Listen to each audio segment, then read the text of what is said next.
bitch. Got an abortion. Wife ain't with the shit.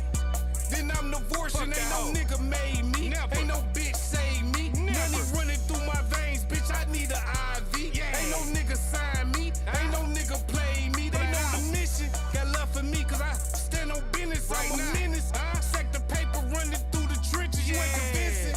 All that tough talk, but we ain't listening. Slide them pussy niggas for they motherfucking dividends. Put they bag and let them pussies live in shit. You pray to God you see my vision in. I ain't wanna kill nobody, I just wanted the cake, nigga. I let them live. I'm a lion, fuck a rat, and a snake, nigga. We bake niggas, put them in the blender, watch them shake, nigga. Right now. Activate that shit.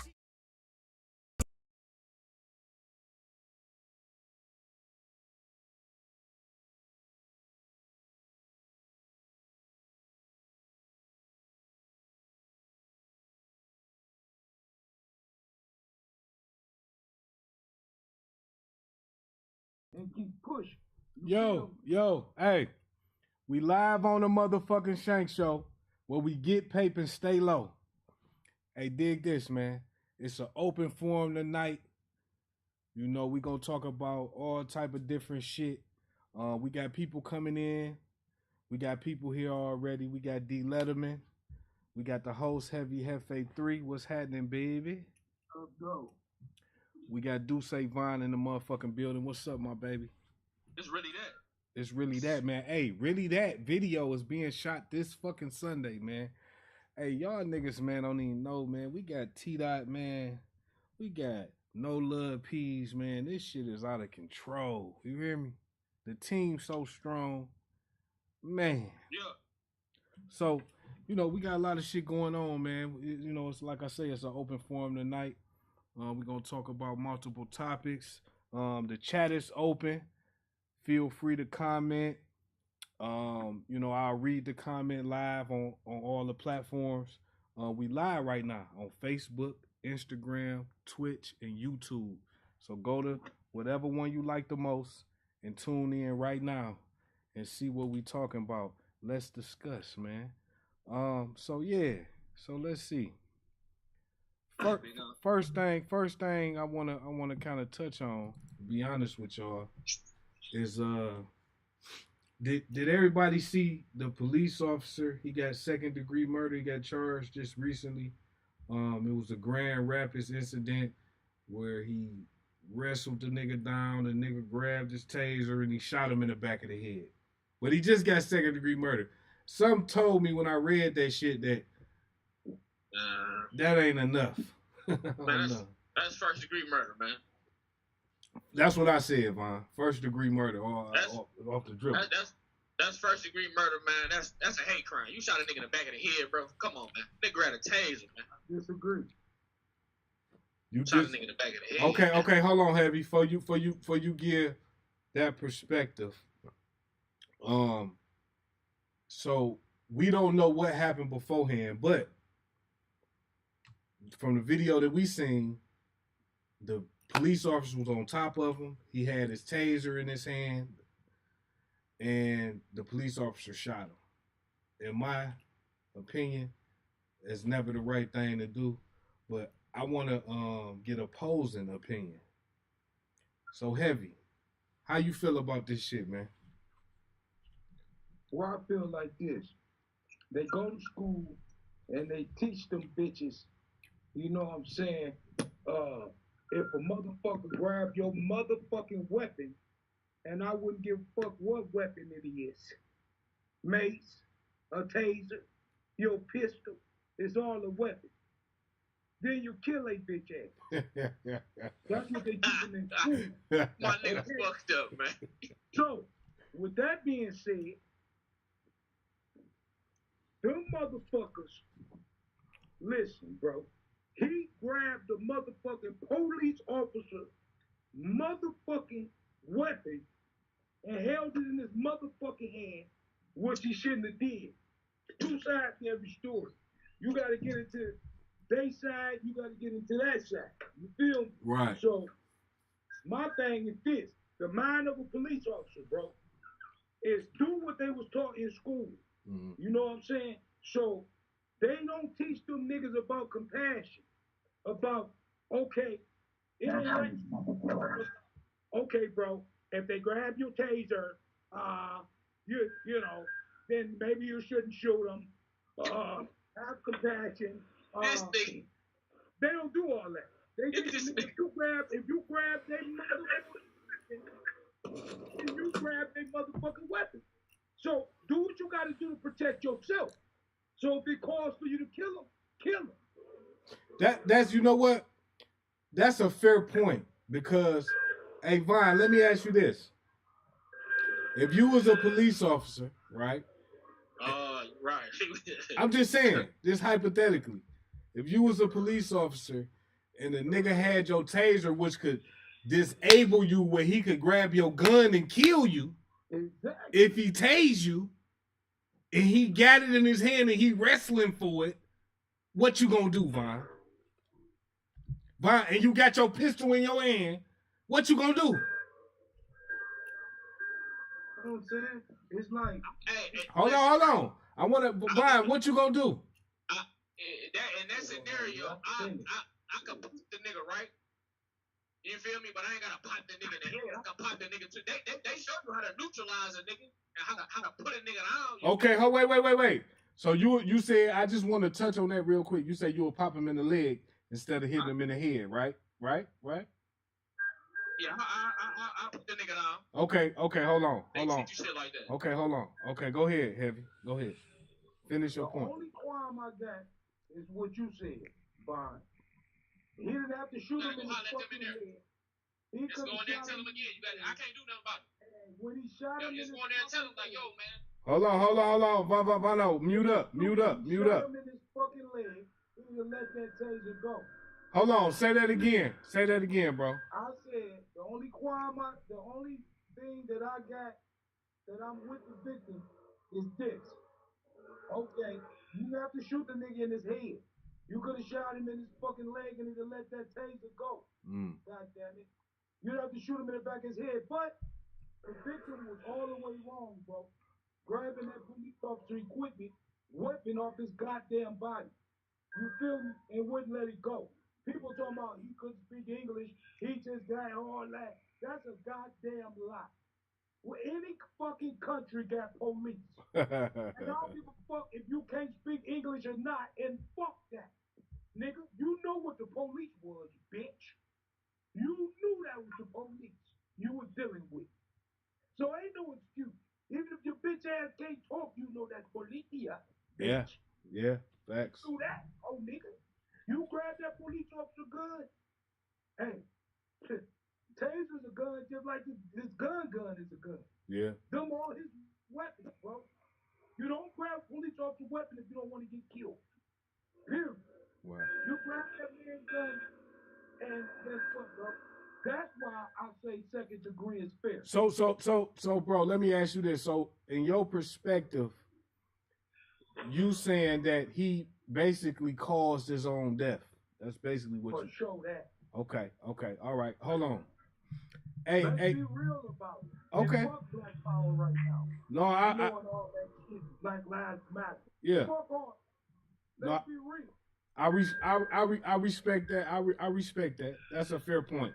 Hey, Rich. Yeah.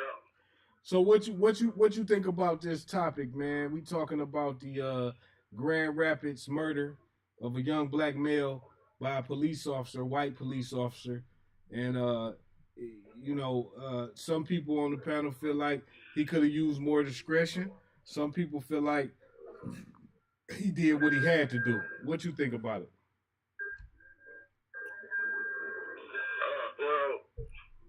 This is just another incident out of many other incidents we've seen in the past couple of years. And, seems like it's the same shit over and over and over again. Somebody resisting arrest, and like your other panelists said, I'm the host. it's the police. It's the police. It's the police, Mm-hmm. You gotta respect the law, you know what I mean?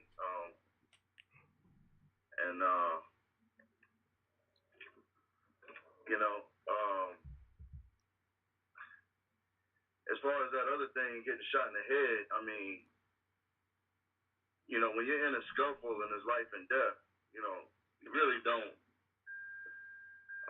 have time to sit and think and, you know, strategize, you know, where you're gonna shoot him at. So I'm not defending the cop. I'm not defending the cop, but I'm just, and you know, I think shooting him in the leg would have been better, you know. But when you're in a life and death situation, you know, you got to do something, you know. Well, let me ask you this, Rich.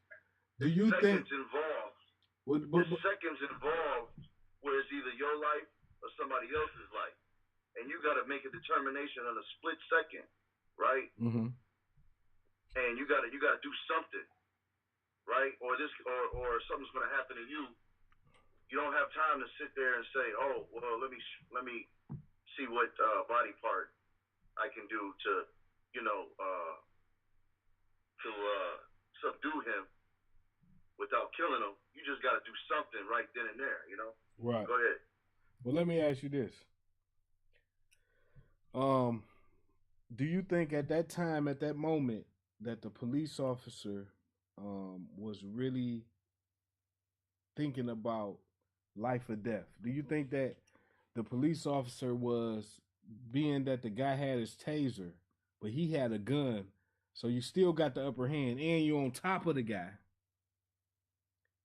Do you feel like genuinely that the police officer thought that his life was on the line? Do you think that, Rich? You know what?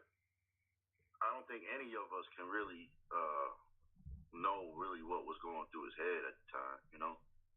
But what's your best estimation though? What do you think? More than not, he was feeling, because you could put yourself in that position. You wrestling with a nigga, you a cop, you got a gun, he got a hold of your taser. What do you do? Well, you know, in those moments, the training is supposed to kick in, and you're really not. I don't know if they see, because I've never been a police officer before, you know, but you know, knowing them, I know a couple of them, you know, and there's certain times when certain incidents arise where your training kicks in and you're not really thinking. It's like a muscle, what do they call it? Muscle memory or something like that? Yeah, muscle memory. Yeah, you're not really, your training kicks in and you know, when you see threat, and you see this time and time again, threat, they're always, some of them are scarier than others, you know. There's a lot of police officers that are afraid, and that's a bigger issue too. That's another issue. Yeah, that is. Niggas was hard in high school. Why are you so afraid, you know? Okay, hold on. So I want to pose this question to Duce, right? Duce. Yo. How do you feel about that? Do you think that the police officer was in his right, or do you feel like he could have used more discretion?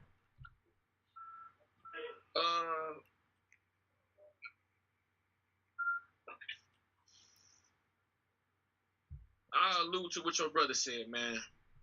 Any weapon that you grab from the police, man, they got the right to, you know, up the force that they got. You feel me? They got tasers, they got pepper spray, he got a gun.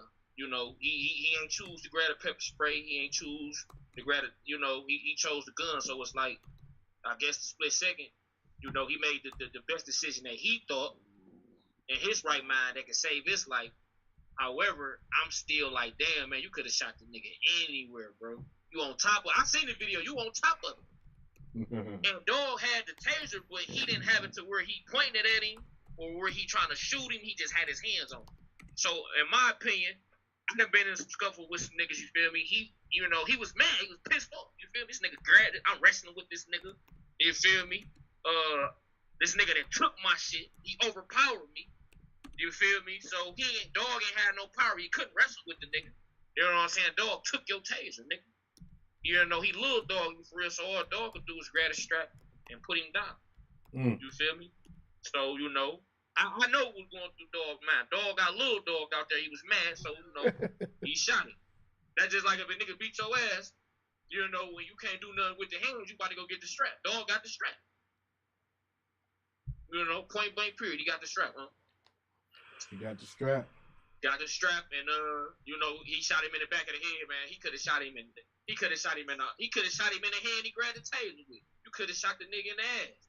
You could have shot him anywhere. You know, you shot the man in the back of the head. Come on, dog. They don't teach you to shoot niggas in the head in school, man. They don't teach niggas that shit, man. Not you know, not in the head. Niggas, they teach them niggas center mass, man. Center mass. Put them down. And when they tell him, you know, you don't shoot a nigga when he running from you. But they do that too. Do the nigga all in the back. That's how. Matter of fact, that's funny you say that, man, because a nigga that when my brother Heavy, and he can attest to this, Heavy, when you was in the county fighting your triple, it was a guy by the name of what's his name that got shot in the back and got the lawsuit? T. Stuckey. He from Joy Road, right? No, he was the leader of the PA. Okay, Puritan Ave. So T. Stuckey, and I should have known that because, you know, I no disrespect to T. Stuckey. You know, he always was a solid guy, and he looked out for my brother. You know what I'm saying, when they was locked down. So I got nothing but love for the guy. And that's my baby. Yeah. Hey, shout out T. Stuckey and shout out his son, man, Lil T. You know what I mean? Yeah. Shout out Lil T too, man. But you know, we got a lot of deep ties through the city, man. And niggas don't even understand, like, you know what I'm saying? And we gonna get into it as we progress in this show. We're gonna tell y'all and bring different interviews so y'all can understand our element in this city. You know, we come from a line of hustlers, killers, dealers, business people. You know what I mean? We got all ends of the shit, so it's sky's the limit for us. You know what I mean? But you know, T. Stuckey looked out and he got shot by the police wrongfully in the back, sued him, won, got out, and was balling on him, bro. Wasn't he? Between us, and we've stuck together all year. Hey, what's up? Hold on. My nigga K in the motherfucking building. What's happening? He live on the Shank Show, man. What's good, baby? What's the word? Well, when it's time to take the jersey oh man, we just politicking, man. Talking about this and that. You know, I'm gonna let bro continue what he was talking about Stuck. And then I'm gonna come to you with the question we had on the panel, okay? So just sit tight, my baby. You hear me? All right. Hey, bro. So Stuck, man. Stuck was a real solid nigga, man. When you got out, I remember you telling me about it.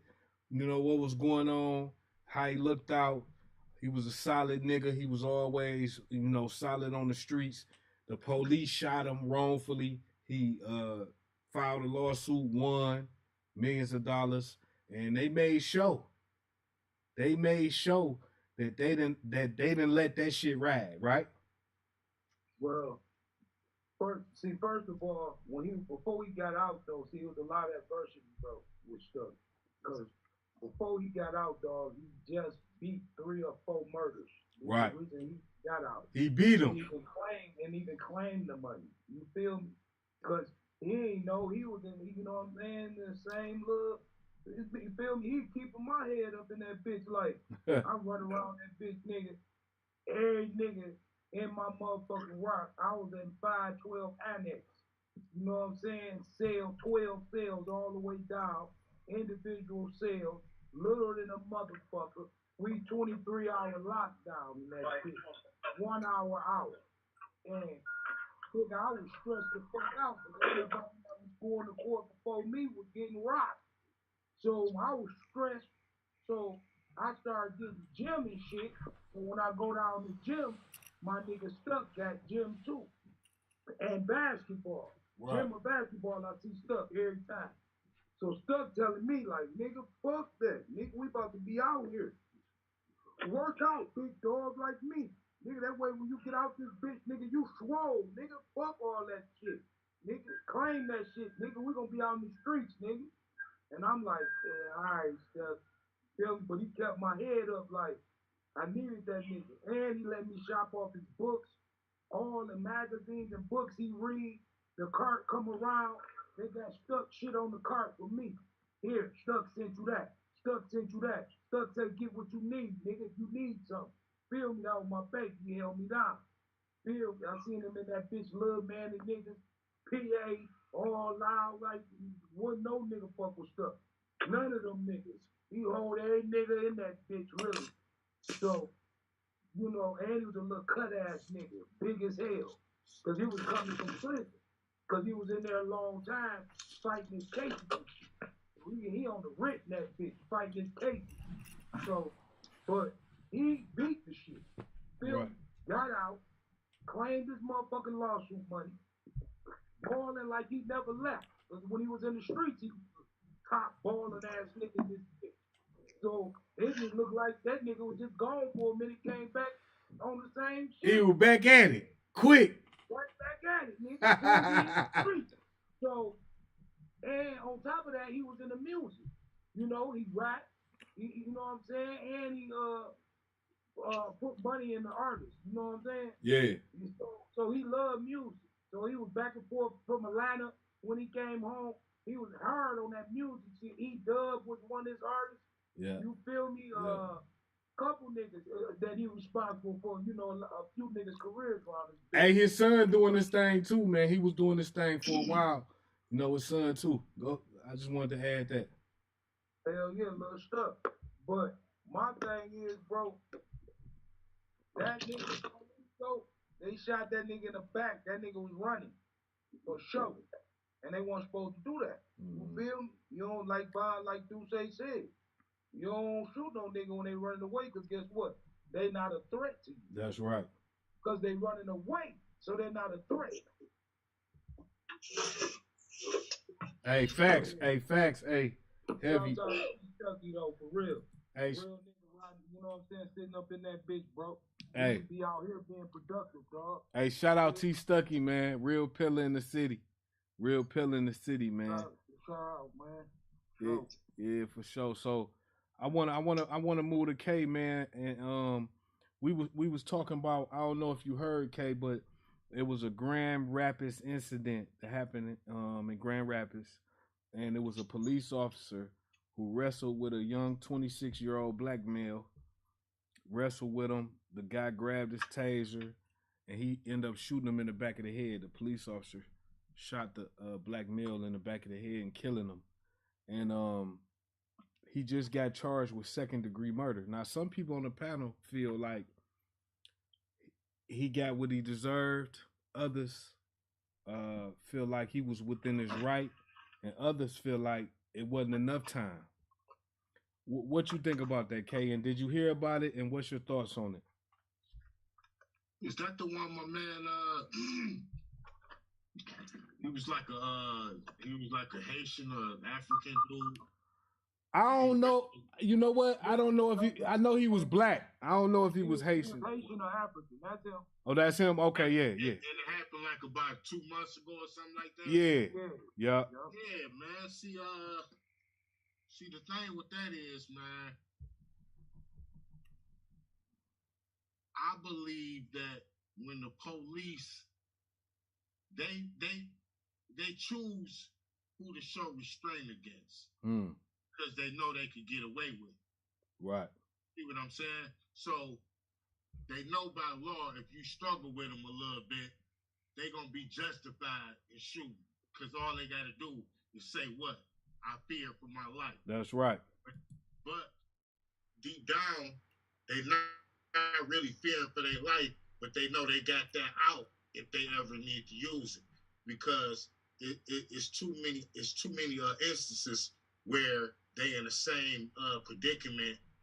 Maybe the suspect might be a white dude, and I done seen like plenty of times where the suspect might be a white dude, and the white dude might even got a fucking gun pulled. You don't remember when the nigga had the knife and he chased the cop around the car, chased him down the street. He never shot. Back up, and the cop would just back up. He retreated. He retreated. No, he's not in no imminent danger. Exactly.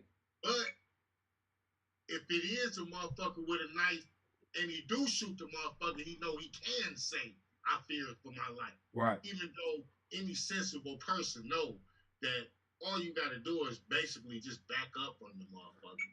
Exactly. You know what I'm saying? And then if it do ever like come all the way down to it, then you know you got to blow the motherfucker out. You got to blow. Okay. So K, in this situation, this particular I was situation, about to get to that. Go ahead though. In this particular situation, how do you feel that the cop? Because it's very believable that the cop could have feared for his life. Because you got to realize that if a motherfucker got your taser, that just means that he can disable you, take your gun, and then kill you. But what I'm saying is this here. If you got this motherfucker pinned to the ground on his stomach and you on his back, where's your life in danger at anymore? See, the thing is a lot of the people in the public, they got it to where if the cop is in any danger, that he got the right to shoot. That's not right. It's not supposed to be like that because the job is inherently a dangerous job. Anyway, yeah. So if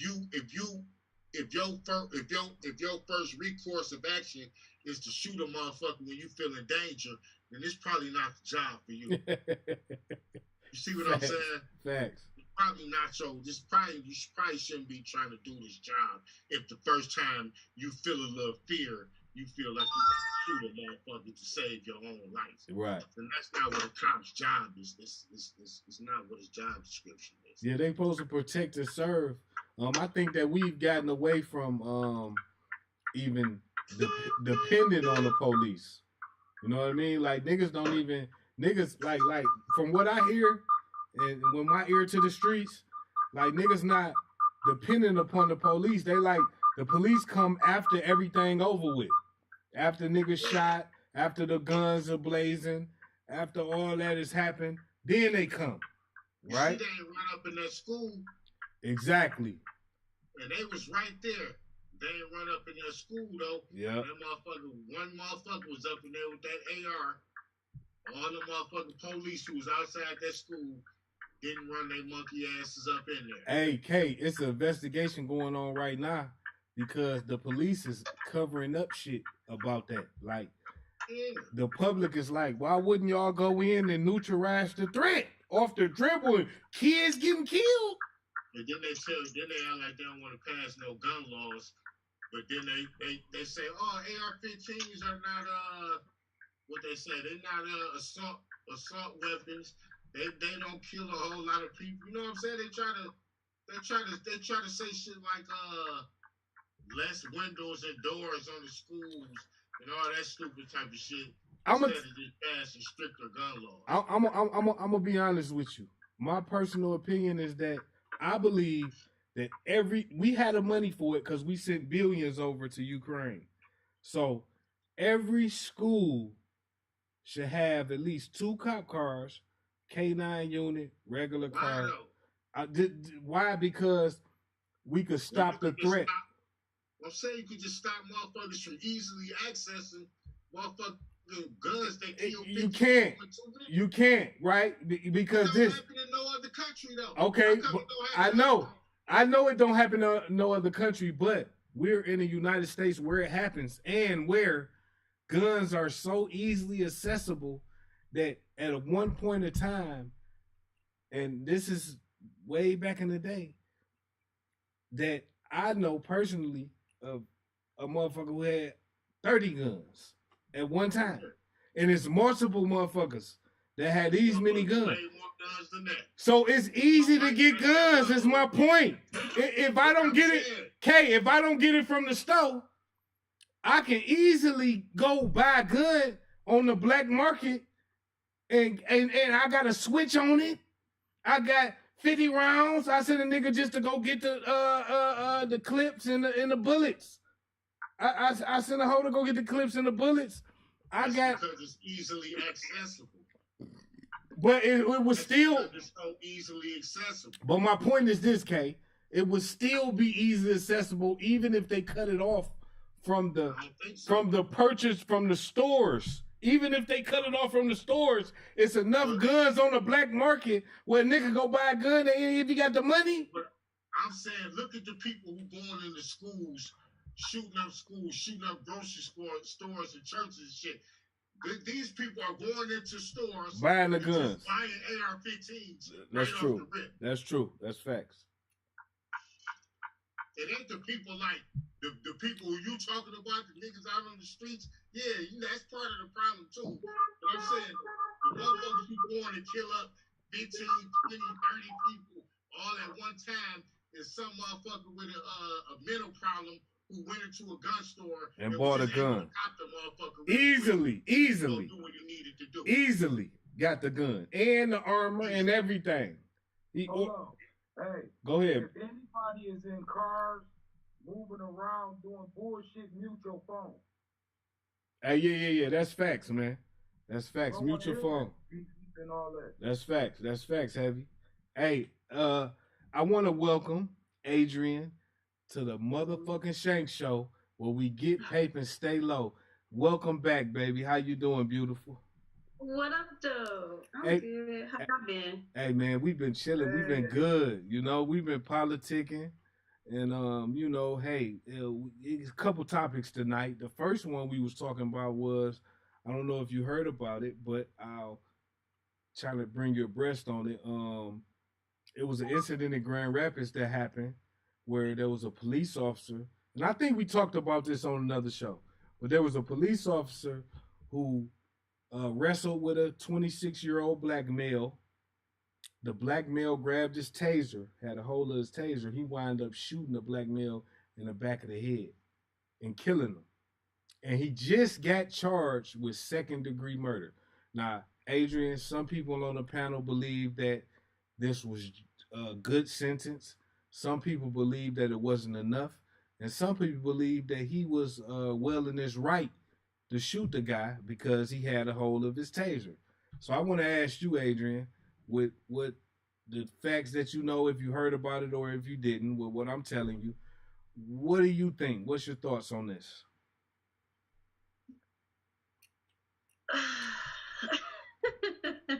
It's a hard one. His hand was on the taser. Yeah, they was wrestling, hand on the taser. Hey, mute that. Face down with the cop on his back. Oh, so She just gotta mute their phone. to me, that sounded like execution style if he was face down. Like, Definitely face down. yeah, if he was face down, I don't think it's enough was done. Because even if he had a hold of the taser, it wasn't nothing that would cause you to shoot somebody still in that situation.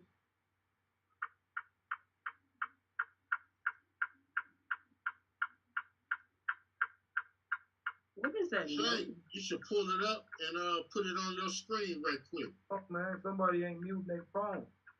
Feel me? There all kind of noise going on. Or enable me to share my screen, I'll look it up right quick. Hold on. I can do that. Hold on, okay. I got you. Oh, you know what? It's probably Vaughn. Let's see.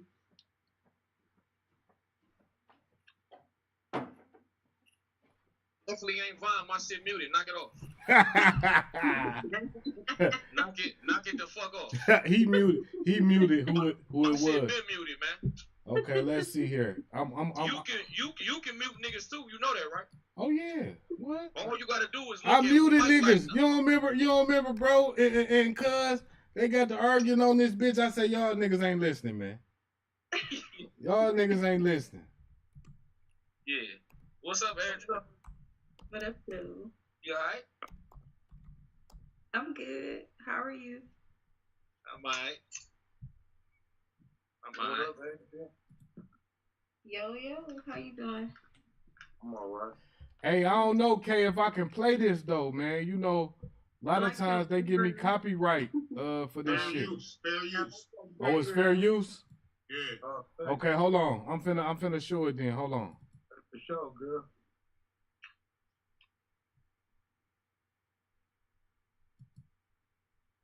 Hold Hey, on. what's the deal, man? What's the word, man? All right, big homie. Hell yeah, what's the word with you? All right, chill. Hold on. You been writing?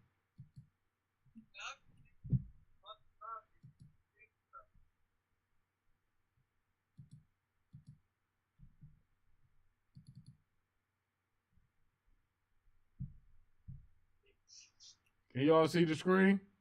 Yeah. Yeah. All right, let's watch this. Everybody, let's watch this real quick, all right?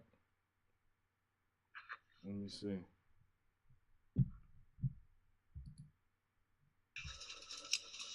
Stay in the car. Stay in the car.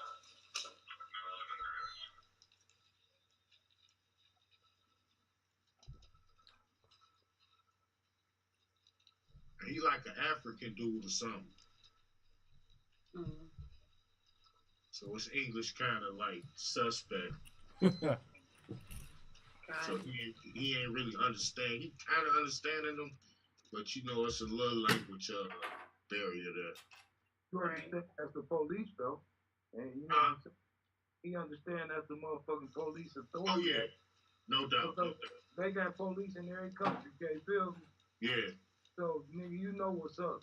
And he might be trying to like act a little dumb too. Exactly, that's what he doing. Well, they never said that he. Well, hold on. They never said he had nothing on him. They never said nothing. On him. It's just that once he had a bold plate on the car, and the cops started asking him for his like license, he started acting like he didn't really understand him. That ain't enough to get killed for. Now look, look at this. See, he extra aggressive already. He done put. Hold on. Now it's another view. They'll probably show it on here though. Just let it play. They'll probably show the other view as well. But he ain't compliant. So we got a situation where it's a language barrier issue. But you see, he fought. He pulled away from the officer, right? Yeah. He kneeing him. He on the stomach.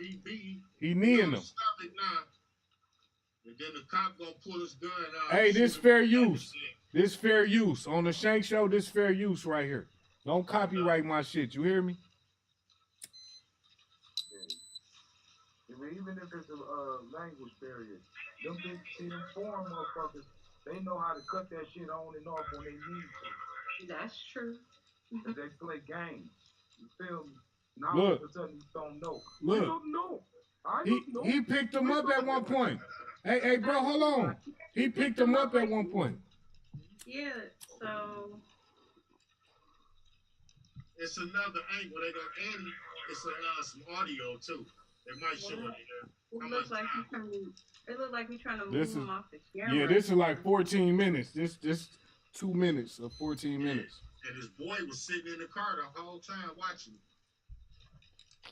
So you think his boy should have intervened? No. He would have got killed too, huh? He got killed too. He probably got killed first. Crazy. They would have turned around and had the other nigga picture. Grand Rapids police, this is why I teach my son to get home safe, nigga. You get stopped by the police, just try to do what you can to get home, bro. I don't know what to tell him. His boy got a camera angle too from his phone, and that's when you see the cop shoot boy in the back of the head. And yeah, so he knew that a nigga was recording him and still shot the gun. Yeah, dog can't come back to the block. He ain't do nothing, man. Dog is still there. You can't come back to the block. Dog right here with the camera. He can't come back to the block. Man, he recorded it. You called it, man. Do the phone at the nigga or something, man. You feel me? Distracted the nigga. Hey, get off my man, dog. No, that's facts. Hey, if a nigga got me like that, Vine, bitch, you better do something. You hear me? I'm coming about that bitch, man. Win, lose, or make. Hey, Vine, I'm wrestling with that motherfucker, boy. You better do something, nigga. Hey, man. Don't let that nigga kill me, man. Hey, look, I do not promote violence against police, but we went, when we was in the niggas in the penitentiary, we didn't took them bitches that way. You hear me? Hey, don't let that nigga kill me, man. You hear me? No, we ain't gonna do that. You should have just listened to that motherfucker and gave that motherfucker your license. Yeah. No, that's what I tell my sons though. That's what I tell my sons. Don't expect me to get killed with your dumb ass because you wanted to be an asshole. Hey, say, hey, K, say me and Vine we both be dead, huh? Man, come on, man. Vine trying to help me. Vine trying to help me. We both be fucked up. On a serious note, when you know how shit can escalate and how scary motherfuckers is out here, you got to, hey man, whatever motherfucker asks you for ID name, here you go. They go all my information, my registration license, whatever. I ain't got nothing else to say once I give you everything. Right. You feel me? We know once tempers start flaring, you know what I'm saying? It ain't no telling where it's gonna end. But I'm definitely about to wrestle with the police. I'm not about to start nothing like that. You feel me? Put my life in jeopardy. A nigga kill me out here, and I know a nigga might get away with it. Let alone put other motherfuckers in a position where they either got to risk their life trying to save me or just being in a situation like that. That shit crazy. Yeah, So it that's definitely wild. was a bad move on my man here. Like, oh, you're not here no more because I don't wish you high. Do you got a problem with authority or compliant or I don't know we don't know what dog he was on, but he definitely threw his life away though. I would say. Okay.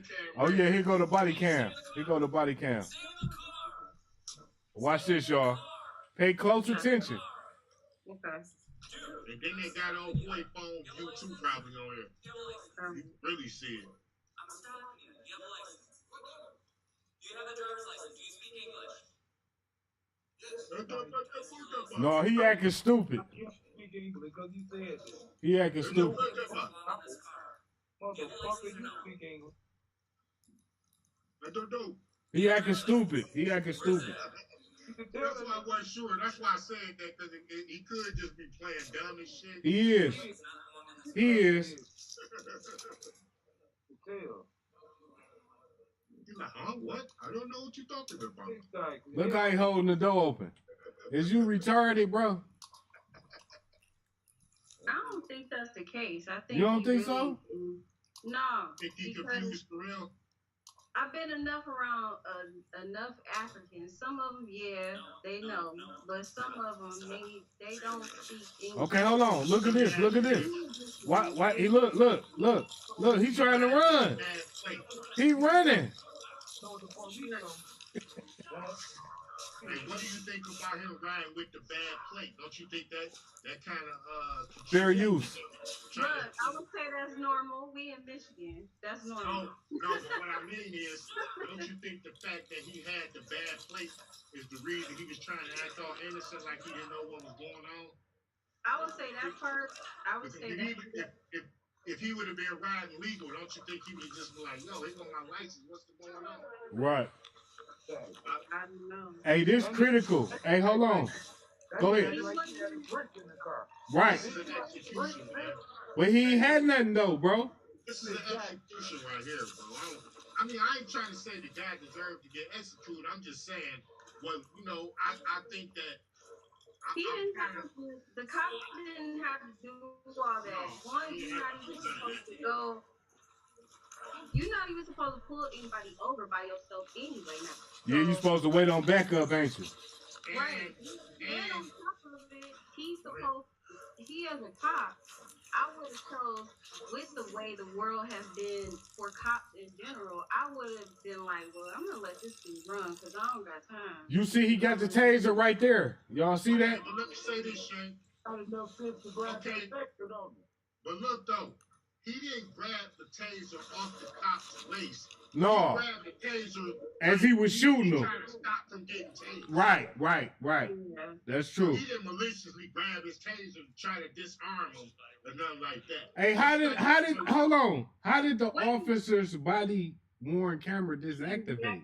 How? From the scuffle, you know, or either he turned it off. That's bullshit, bro. Okay, here goes No, because if you look, if it was, oh, this is another angle. oh, that's the This is an angle from a house. Ring light. From a house, yeah, ring. Yeah, that's a ring. Yeah, that's a ring camera.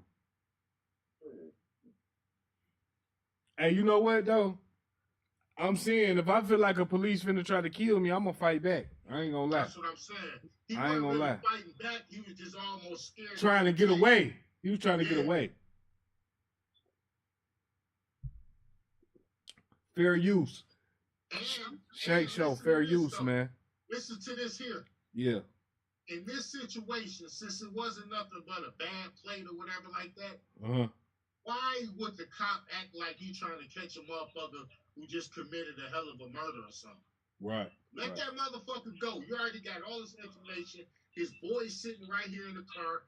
So what, that motherfucker ran? It ain't like he just fucking robbed a bank and he finna get away. Or he killed somebody. Exactly. So the cop needs to learn how to de-escalate when the shit is petty. That's Rambo. That's Rambo. He Rambo. When you go back to the part of when he first approached him and he asked did he speak English, he did not get clarification. He Right. just proceeded to keep asking him questions. So at that point, you wasn't looking for understanding. You were just proceeding like, okay, well, I'm gonna just ask my routine questions. I don't care if you speak English or understand or not, because it wouldn't have escalated to him running or anything like that if he would have got confirmation. So he didn't have no patience. Well, neither one of them did in this sense. Well, that's the U.S. fault, because they should let them bastards over here if they can't speak English. They should have certain rules for them dumb motherfuckers. If you enter in the United States, you got to know our way, our language, our way, and all that for your bitch ass to come over here. Why you sound like Trump? You better be able to speak English, bastard. It's a milk pot. It ain't no our way, dog. My man fucked I'm up. saying, you come to our fucking country, this is our country. But it's a melting pot, though, bro. It's a melting pot, cuz. It ain't like country first, though. It ain't like North Korea or some shit, South Korea or some shit. I know, but we speak English here in the United States. That's just the main language. It's not. Yeah, that's right. That's our main language, and you should know it. You should know it, motherfucker. And if you don't know it, bitch, you can't come till you learn it, though. No, man, you can't do that. Hell yeah. Unc fucked up, man. He fucked up. Unc fucked up, man. Hell yeah. Fuck 'em. So did y'all see the video? Did they show it yet? I would say both of them at fault in some type of way, but I would say it looks highly suspicious the way the cop was moving off the camera. Right. That It was does. highly suspicious. Look, right here, he got him. He got him subdued right here. Look. Okay, here we go right here. Let's look at this. Look. Now, as we can see, he's not no real dangerous motherfucker swinging at him, kicking, none of that. He's just basically resisting without being, like, violent towards the guy. He holding the taser from getting tased right now. Yeah. He holding the taser from getting tased. That's a regular human instinct. Exactly. You're gonna hold the taser from getting tased. Period. Any one of us. But you gotta go back to the point is why you about to get tased, though, bro. Cause he was resistant. He was resistant. What you doing? Running and all that? Ain't nobody arguing. He was scared. But what if he was scared of the white guy? White. Why you want to hold it up? He After you done run listen. all that? What if he thought this white nigga finna kill me? I'm an African, he a white guy. He paranoid. Don't run and all that shit you doing, bro. Now you don't want to get tased, nigga. Look, right here. Whoa. Look. Yeah, that ain't cool. He killed him. He dead right here. That's fucked up, man. Yeah, he didn't have to die. Man, that's fucked up, man. Yeah, that's No, one thing I man, he said. shouldn't have did I that, said, man. The only qualm I got with the shit, as I said, that he could have shot the nigga somewhere else. 'Cause if he- Yeah. Oh, you can't shoot the nigga at If he all. shot him in the leg, his hand would automatically open. You can't He let shoot go him of at that all, goddamn man. thing. You You can't feel shoot me? him at all. You I shoot a shot nigga in the you leg and he I bleed shot out. you though, cause you got my weapon. You got my fucking weapon. He on Anything his that's on stomach, my bro. belt He ain't is no my threat, considered man. my weapon. He not a threat on his stomach like that, bro. I done shot that nigga too though. Yeah. If he was coming towards Hell yeah, him, I done shot yes, but no. He I done wasn't a shot the threat, shit bro. out that African No. motherfucker. For real. So you was shooted off of his nationality, like No, I some just people shot are him doing period. in He's just an tradition. African. I told that's what he is, right? So I'm saying he's a fucking African. But that's why I'm saying you're African. But I'd have shot the fuck out that boy, whatever race he was. I don't give a fuck who he was and what he was. Hell yeah, I'd have shot him if you grab my motherfucking weapon. In the back of the head. Not in the back of the head, no, that's what I'm saying. I'd have shot him though, in his leg or something like that. Like a flesh wound or something. You feel me? But I'd have shot the bitch. That's not a training tactic of the police though. Yeah, what? You can shoot a motherfucker in the leg and he could bleed out, bro. That don't mean nothing. I'll say the flesh wound, nigga. They know what a flesh wound is. You don't shoot the nigga at all, bro. He not a I threat. shot the fuck out that boy if he grabbed my weapon. For real. Any weapon that's on a police officer, whether it's a mace, a taser, or his gun, is his weapons. They all equally as fucking weapons. So if you grab any of my goddamn weapons, I'ma shoot your bitch ass.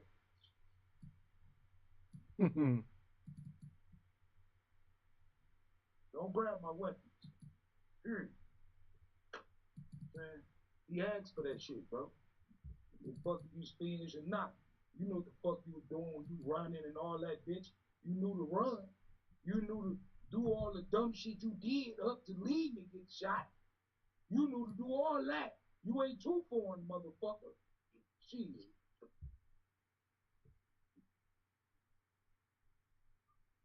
Them motherfuckers got police in their country. They know what it is. Shit. Everybody got a police here. Shit. What the fuck they tell you to do? You shut up. Sit there and do what you do. Shit, it's they life or they life.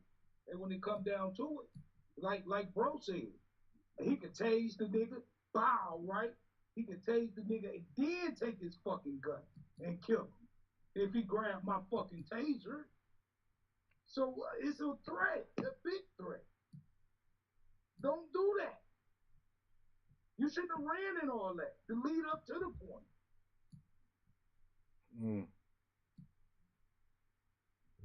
That's a point. It's a valid Don't do point. that shit, bro. Shit. He asked for it. Nigga. Shit. Well, I'm a cop. I would have did the same shit, but I wouldn't have shot him in his head. I'd have shot him somewhere else. But I'd have shot that bitch.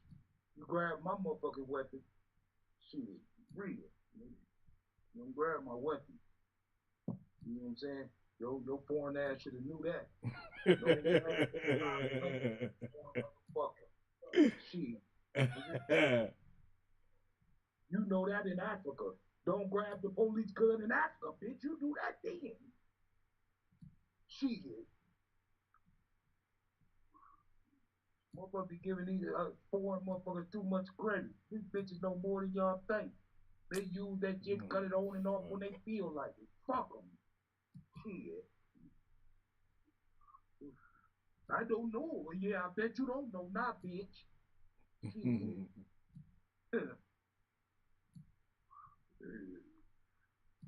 Hey, listen. So, I want to ask everybody. Let me see. Do y'all remember the Coney Island shooting? Happened on Joy Road and Dexter. Hell yeah, that shit was good. That was a long time ago, but yeah. Remember that? At the A Eagle, right? Yeah. And nigga talk about his girl, said something about his girl or some shit. Yeah. That nigga clean the fuck off. Yeah, I remember that. The nigga just got charged. That nigga wasn't playing. What did he get charged with? Let me see. They ran across the wrong nigga that they play too goddamn much. Everybody ain't playing.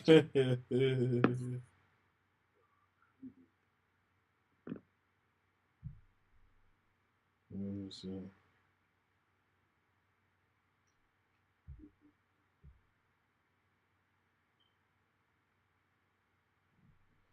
So, man sentenced for shooting 4 people at Detroit Coney Island after victim made comment about his girlfriend.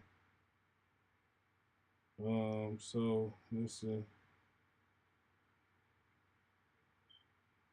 It don't say what he gonna get charged with, but it don't say what he gonna get. It say what he got charged with, which is 3 counts, second-degree murder. That's crazy.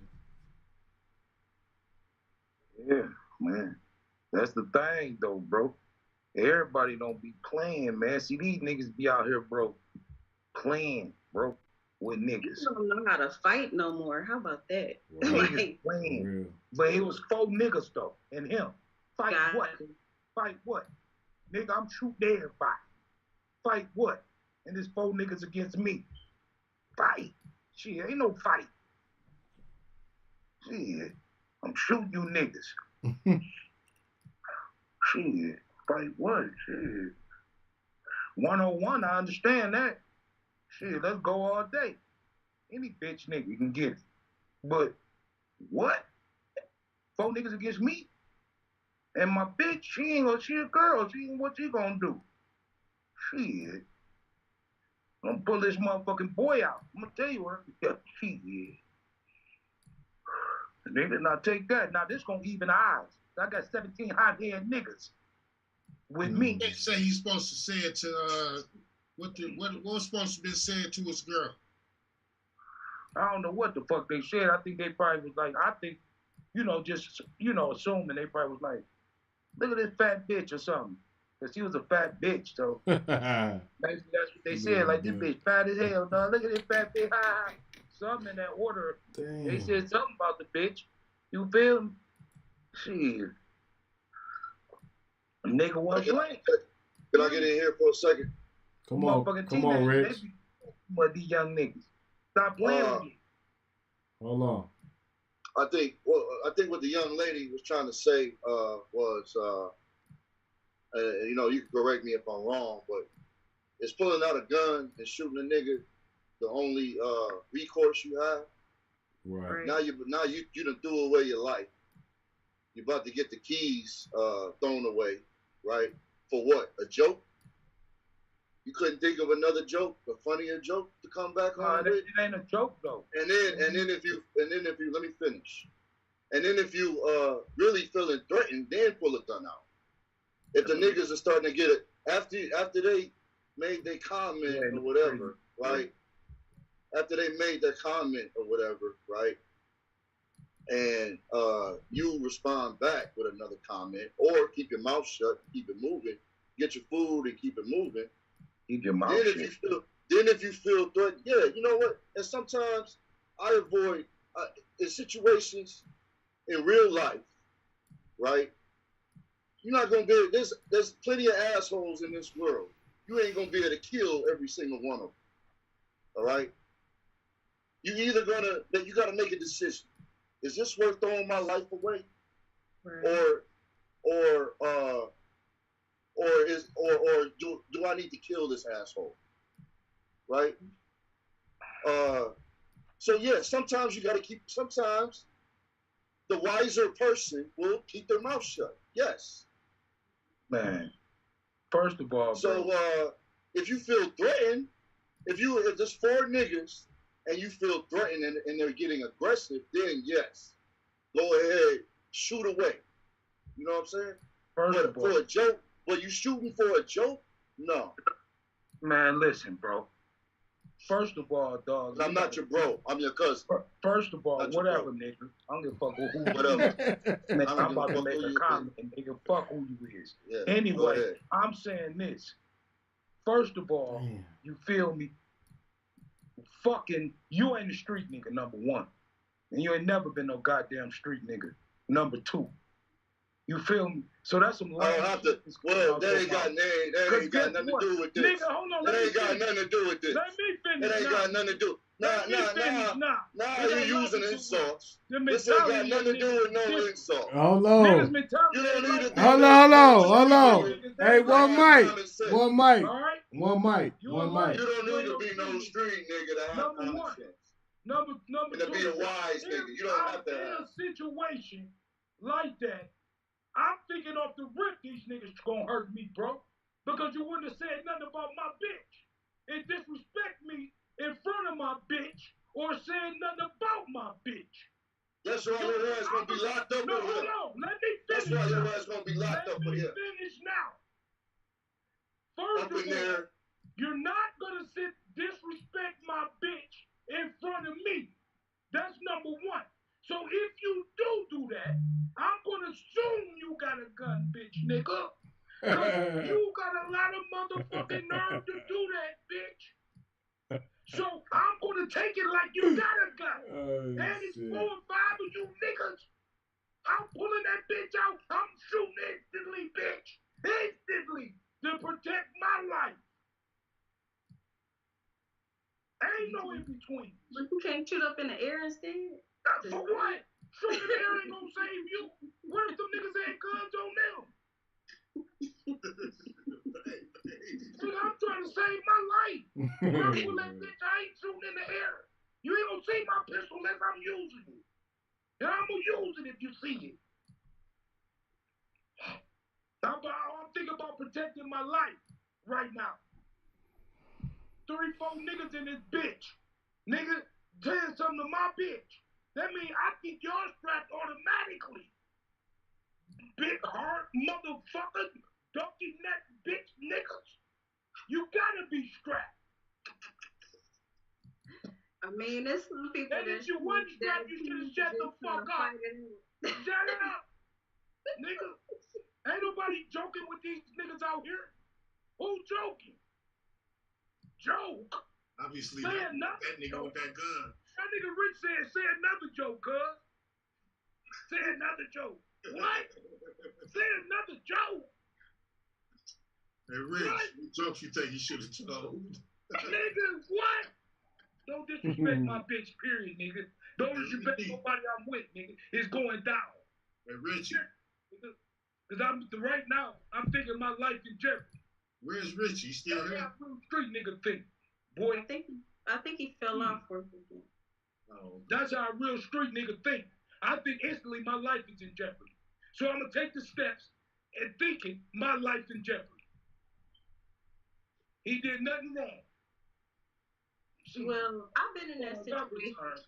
I've been in that situation before. And his bitch.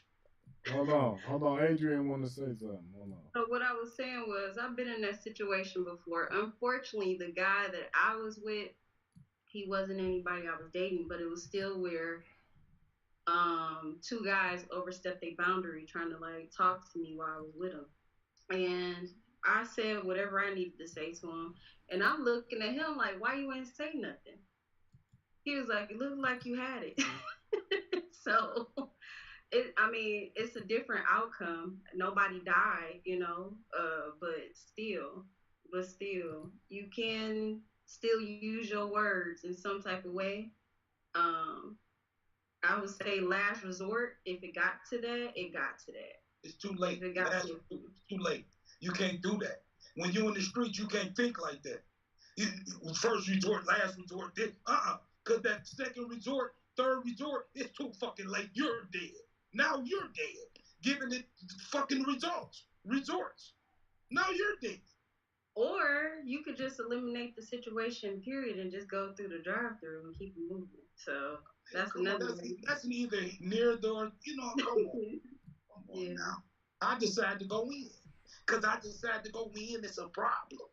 Because I decided to go in the motherfucking Coney Island. This is a free country. I can go in or through the drive-through, goddammit. That don't mean I'm going to be disrespected. Never. These niggas play too fucking much. They caused it like to be dead. They did because they caused it. I want to know what happened, man. Don't play with me, bro. Feel me? Shit.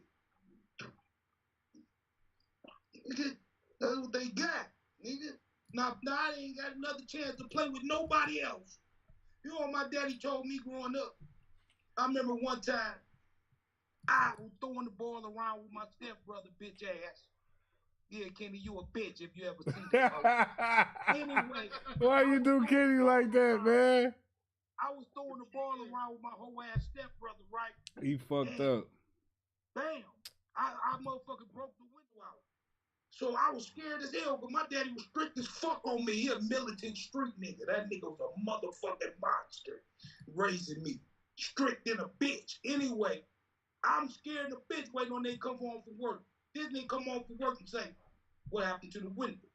My bitch ass stepbrother like, he better shut up, bitch. I can tell on myself, you hoe ass bitch. Yeah, I broke it. You feel me? And he said, you broke the window? I said, yeah. He said, get out your clothes, nigga. I'm about to fuck you up. I said, Daddy, it was a mistake. You know what he told me? He said, fuck a mistake, bitch ass nigga. I said, Daddy, he said, don't say it no more, motherfucker. I said, what? He said, mistakes will cost you your life, bitch. And you won't be able to make another mistake, bitch. So fuck a mistake. That's what my daddy raised me like. I don't give a fuck about no mistake. Don't joke with a motherfucker. Don't make a mistake. Stop. Because it'll be your last fucking mistake you make, bitch. Don't play with niggas. Period. And I got my bitch, nigga. I'm protect my bitch honor. If that's my bitch, you might die, ho, tonight. Playing. That's the problem. Don't play with niggas, bro. Feel me? Or I'm gonna let you just hold me with my bitch, nigga. Listen, if my bitch wasn't there, man, listen. Nigga, you ain't gonna hold me, bro, with my bitch right there, period, bitch. It's gonna be the last shit, bitch. Nah, that shit ain't going down like that. Period, nigga. Stop playing with grown men, man. Them niggas was boys, nigga. Feel me? Playing with a grown ass man standing there. He was 20, he was 25 actually. The person, well, it was like a 30-something-year-old, and the other ones were like in their 20s that got killed. That's what I'm saying. It sucks. It sucks. They were all young. Yeah, stop playing though. You know what I'm saying? Like this real street life, this real street shit, and that area over there. I know that area. We was over there. Remember, Kate? Ken, we was over there, baby. Feel me? Shit, that area, I know that area good, bro. I used to be over there every day. What you talking about, Joy Road? You talking about Joy Road? Yeah, over there by Dexter right there, Coney right there. Yeah, remember I called my first pistol case there. Yeah, exactly. In that same place. Nigga, we remember with the road right across the street right there. Yeah. Shit, Tennessee, nigga. Yeah. Shit. Kay was over there with us. Shit. Nigga. that area was, nigga, come on, bro. You feel me? Like, stop playing with niggas, though. I grew up over there. So I already know how it is. Exactly. Like, stop playing, bro. Niggas play with niggas too much. Ain't that crazy? Shit. That joke cost them their life, bro. Because they made a mistake and said a joke. And it cost them their life. For real. That's crazy.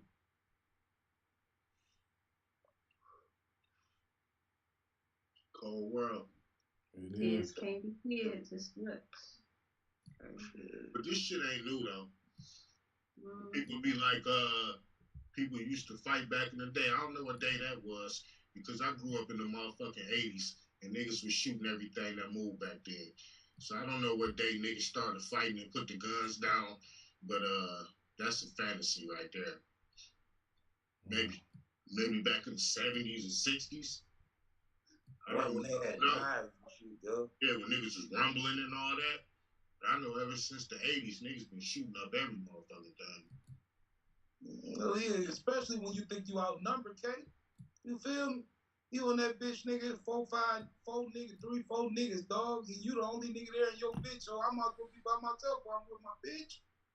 So, you know what I'm saying? Like, nigga, I got even an eye with these 17 hot-head niggas. You feel me?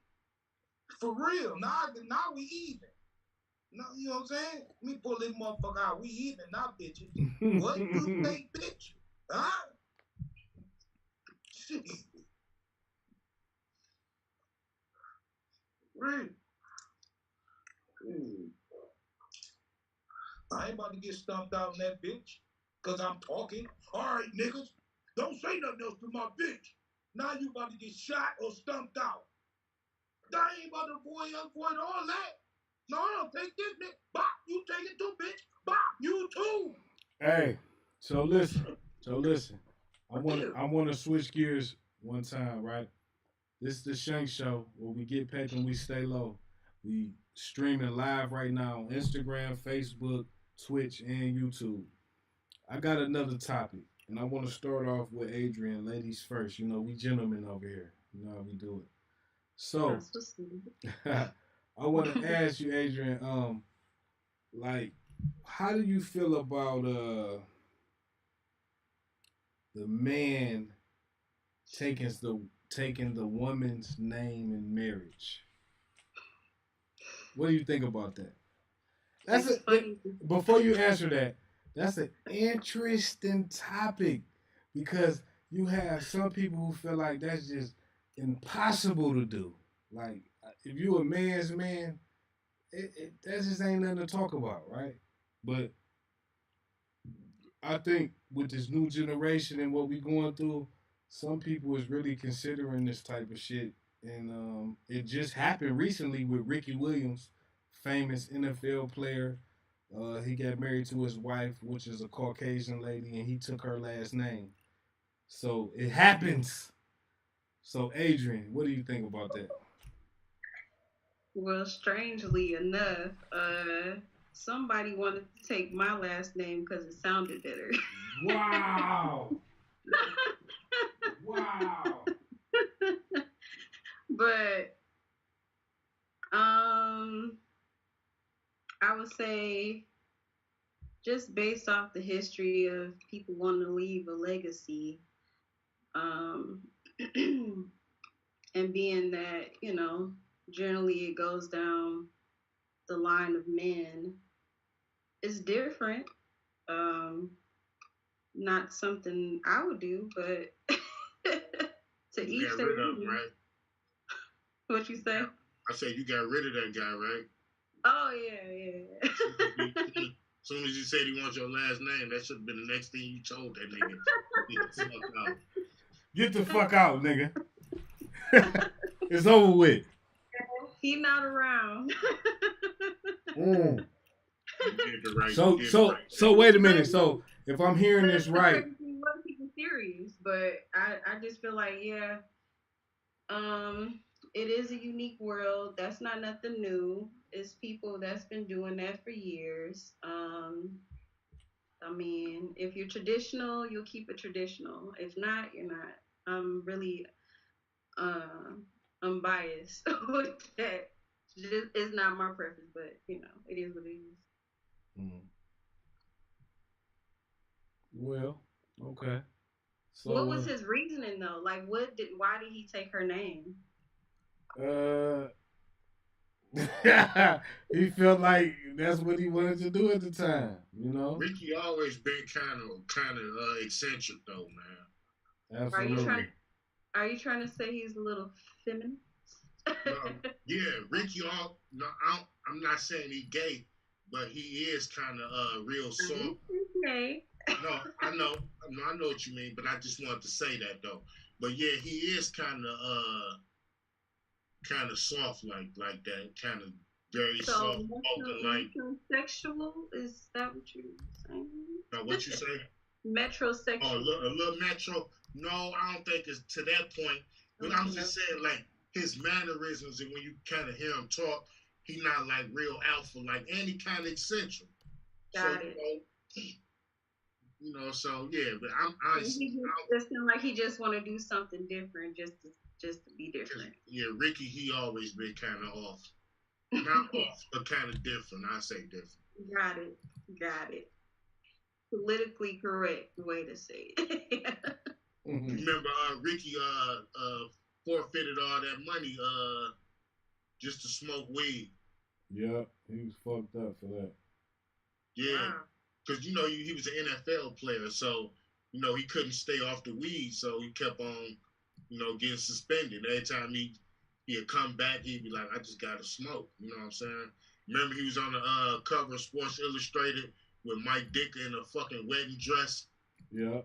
But yeah, Ricky Williams, he kind of eccentric though, so yeah, he a little different. Yeah, look him up on like when you get a chance, just YouTube. I'm looking up right now. Yeah, check him out. He a little eccentric though. Y'all ready for my opinion on it? Yeah, no doubt.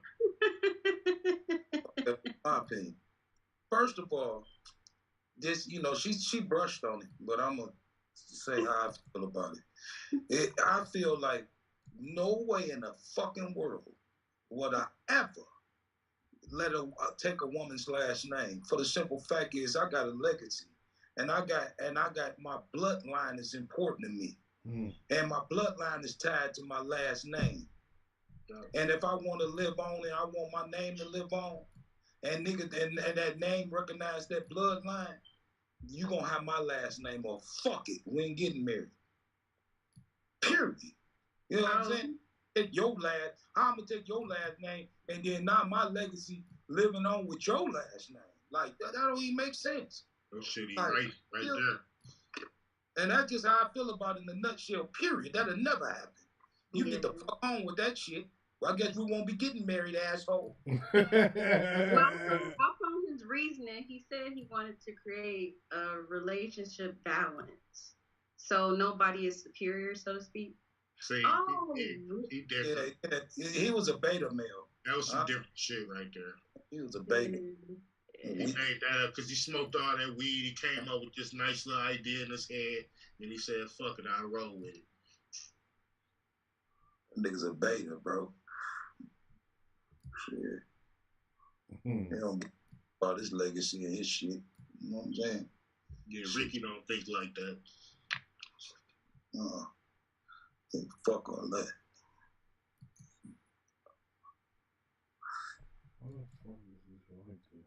Yeah. No fucking way, Jose.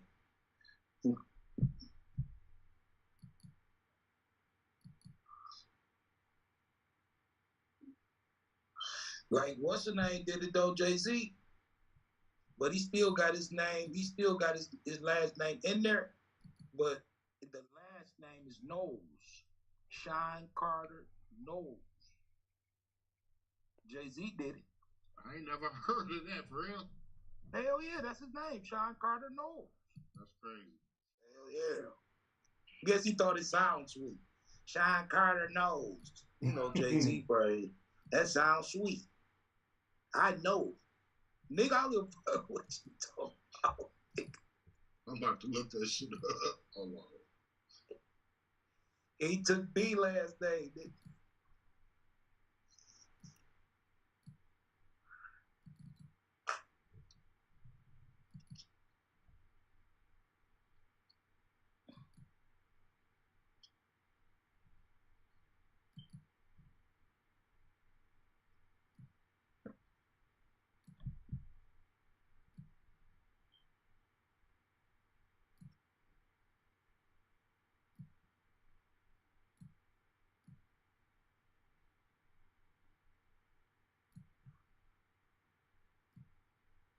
All right, so I see one right here that say Jay-Z legally changed his name to Sean Knowles Carter when he married Beyonce in order to continue the Knowles line since her parents didn't have any sons.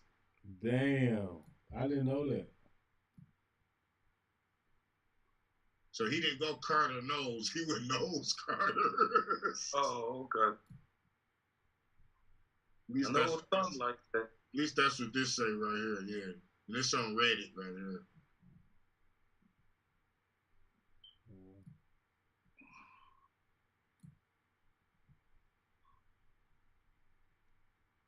Okay. Trying to get the screen right. All right, that's good now. So, let me see what else I got in the row, man. Let's see here. Hey, you see what they doing to Trump, nigga? These bitches been on the news all motherfucking night talking about how they stormed the Capitol and it was Trump's plan and he knew what was going to happen and they tried to prosecute that nigga with all he got and that nigga ain't did nothing illegal. He told them motherfuckers to do a motherfucking thing. You know what I'm saying? Them niggas on here for hours talking about, yeah, it's up to if it wasn't for Trump, y'all don't suck on the lemon some goddamn where them motherfucking white supremacist motherfuckers did what they wanted to do. They ain't had shit to do with, you know, they ain't directly tell them bitches to do shit. You know what I'm saying? They all testifying, yeah.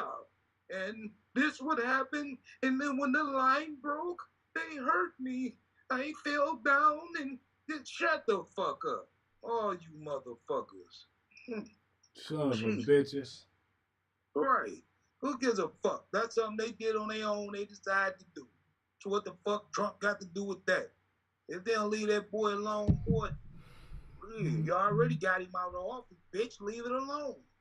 You dirty bastards. Your social media and the news what got him out of office. And you couldn't even put your opinion on fucking social media without them blocking. I tried to say my opinion the whole time when the fucking election was going on, and Facebook telling me, oh, you can't put not true information on here. When my information I was saying was true. So they all had a hand in fucking getting rid of him out of office. The media, the news, everybody. And they were lying on him, putting the headlines, lying like shit he didn't even do. I said, look at this shit here. You dirty bastards. You know what I'm saying? I can't even make my opinion without them saying they're going to kick me out of Facebook and Instagram. No. Because they who's to say I'm lying? You motherfuckers. You lying. You're lying. Man, these motherfuckers crazy, nigga. But any negative shit you put on there about Trump, they let it ride. You get it, even if it ain't true. Okay, let me ask you this. Even if it wasn't true. Who voted for Trump? Who voted for Biden? K, who you vote for? Neither one of them. Damn. Adrian, who you vote for? I voted for Biden. You voted for Biden? I really wanted Bernie, but you know. That's who I want. But Bernie was a wise man, so I understood why he didn't do it. Okay, that's fair. That's fair. I used to suck all kind of cock. Oh, wait. Hold on. Heavy, who you voted for? You already know I'm a Trump nigga, boy. Stop playing, nigga. Shit, nigga. Trump all day, nigga. A real man. Man's man. Nigga they can't control. Fuck the cabinet. And the whole fucking staff of a fucking country. He let us get some money, didn't he? Hell yeah. And they could control that man. They want somebody in there they control. That's how the cabinet always is. They want to put somebody in there they can control with their bitch ass. So they picked the perfect two, which was Biden and the black, whatever fuck she is, the girl. So they picked both of them because they know the girl gonna shut the fuck up. You shut the fuck up and don't say nothing. And then Biden, you too old, bitch. We just gonna tell you what to say because you want us to tell you what to say. Because you can't even think what to say, you old bitch. So they got the perfect two motherfuckers in there that they can control, period. So I got a question. So y'all forgot that when they went over to the Capitol, he had a speech right before it saying that we need to march over to the Capitol and fight harder. Y'all forgot that part? Yeah. No, I remember that. Yeah, he definitely was saying a lot of remarks for them to go over there and do all that crazy stuff. But he didn't tell them to go and take over the goddamn Capitol. He did. He said that means protest. That don't mean go in the motherfucker and do all the shit they did. He didn't give them specific directions to go in there and take it over. He said you They have go- to. he He said said go- you have they go- to show he said go strength. over the Capitol. No, He no. said Show you have me to where show he said strength. the motherfucker You over. have to be strong. Show me where he said that. See what I'm saying? Come on now. Everybody protests. That's America. If you want to get change, you protest. That don't mean go in there and take it over. That means protest in front. Friendly demonstration. Not what they did. They did that on their own. Went in there and all that. I'm saying he didn't say never say that. He just said get heard. You feel me? Protest and get heard. Ain't nothing wrong with that. That's what America do. Protest and get heard. Okay, so He didn't stop him. so listen. On another note, let's see what we got here. America a trip, bro. We got They it. be We pouring got. money everywhere else except in the United States where we needed it. They ain't shit, bro. This country, bro, is fucked up, nigga. Hey, listen. Tomorrow we having a special guest. Tomorrow, our first special guest. We having Reggie Reg Davis, which is a Michigan State Representative candidate right now. He's running for office. So let's support him. He's a solid guy. He's in the gun reform. He got a bill called the Bullet Bill. He pushing that to try to stop the gun violence. So he coming on the show tomorrow. We're gonna interview him, me and Heavy. It's gonna be a good thing, man. He was once upon a time he was the most famous Michigan radio personality that there was at the time. So he came a long way. He got a lot of Detroit ties and Detroit roots. So that's gonna be a good interview, man. Vine, you back in here? What's up, man? What's the deal? Yeah. What's the deal, Vino? What's the deal, little big homie? Man, we can't call it, man. What's good with you, man? It's an open forum tonight, man. What you want to talk about, man? What's on your mind?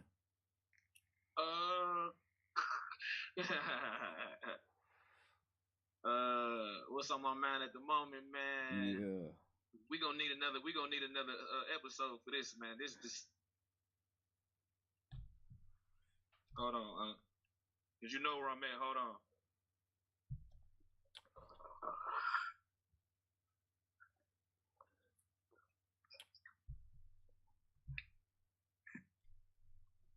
All right, what's the last thing y'all talked about? Cause I just tuned back in, man. So last thing we talked about was the police officer.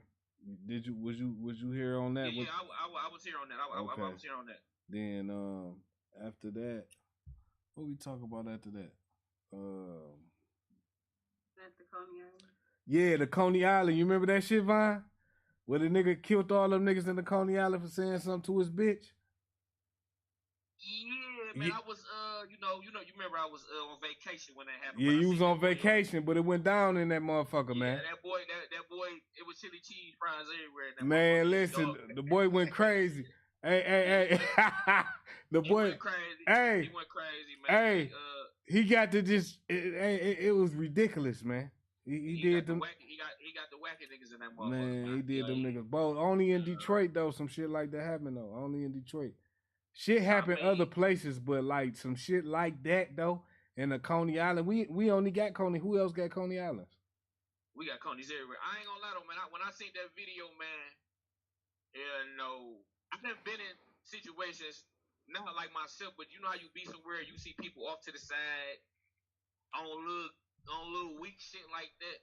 Everybody ain't out here playing, man. Everybody, like a lot of people got short fuses, man. Motherfuckers be mentally, they don't got it all, man. So for Dog to tweak like that, he ain't have it all, man. Yeah, he ain't have it all, and he got a gun.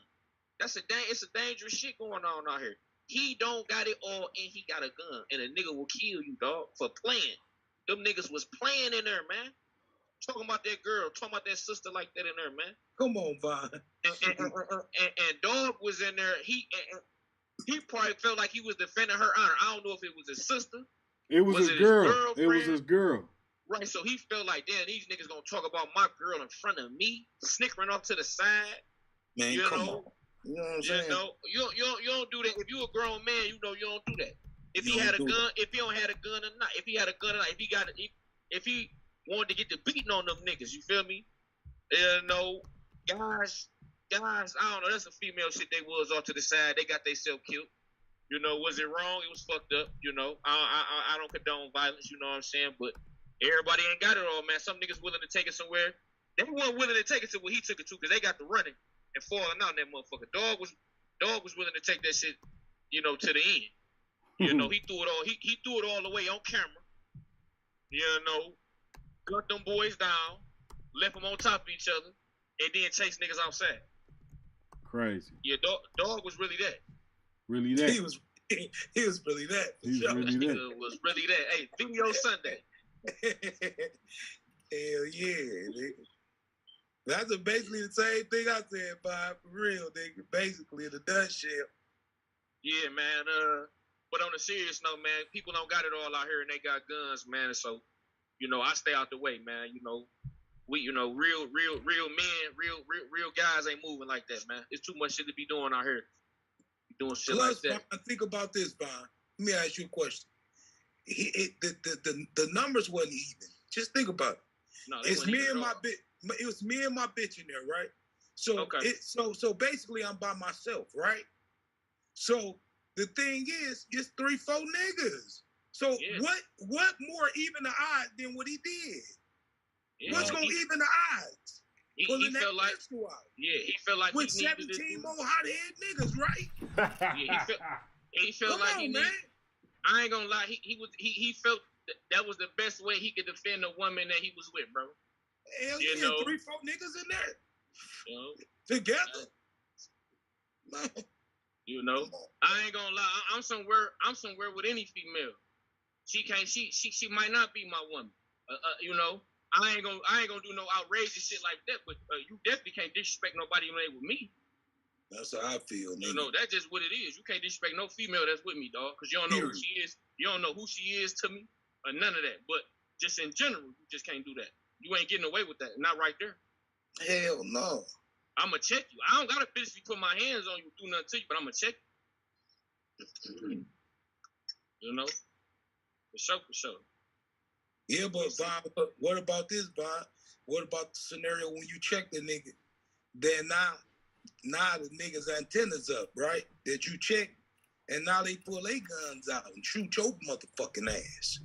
So I feel like you gotta up your shit off rip and don't be playing.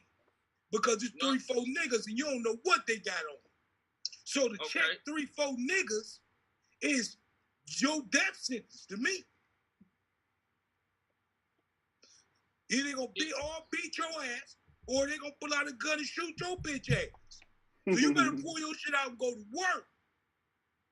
Yeah, my baby controversial than a motherfucker, man. My nigga name controversial, man. Oh, that's that nigga. That's that wrong cut. That's no, that wrong cut. On some real shit, man. I done been in situations, man. You know, I've been in situations where I was outnumbered, actually in a gas station. You feel me? And I had to read niggas and know what to look for and what not and who holding what. You know, and I'm holding. You know, and the nigga got up out of that shit. You feel me? Without making the news. But I don't know, man. You gotta actually be in a situation, man, to like really know how that shit, how you gonna handle that shit. You can't be no scenario. Like, you really gotta live this shit in real time, bro. This shit can go either way. If you know you know what time it is. I know. I know me good, so I ain't gotta rule it out. Hey. I know me. Look, I know me, right? And when I know me, and I know what I'm willing to take, and when you know niggas is playing, I ain't gonna let a nigga make me put him on a stand and tell him me. You feel me? Like, I ain't even about to play like that. I know what niggas on, man, and what niggas gonna do. Hey, dig this. I'm gonna tell you the worst. For sure. Hey, I want to ask Adrian this question, right? Michael Blackston says that his fiance lets him have one side chick a month, right? Oh yeah, I seen that. Yes, sir. So Adrian, let me ask you this, right? If a man was provide for you, making your life easier, he rich, he famous, you don't have to worry about nothing. And it ain't even like it's all about the money. It's just all about the family unit. You know, y'all may have kids, may or may not have kids, but at the end of the day, this is a good situation for you. So chime in and let me know, what would you allow this? Would you be okay with this at any point in the relationship? What's your thoughts on that? Let me take my glasses off for this one. Oh no. No, put your glasses back on. Shut up, Bon.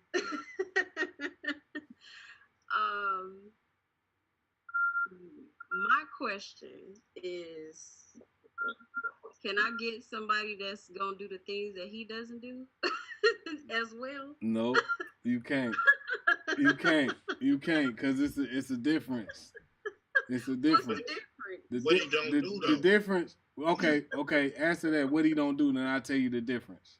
What he don't? I mean, is it something that I'm not doing that makes him want to have that pass? That's what I'm trying to figure out. Because I don't really think, if you guys are communicating on what your needs and what your wants are, you wouldn't have to string out to somebody else. That's how I feel about it. I think If it was the case where that person wasn't able to fulfill a certain need or a certain want, then it'd be like, okay, well, shit, we both gonna do it then. That's the way I feel.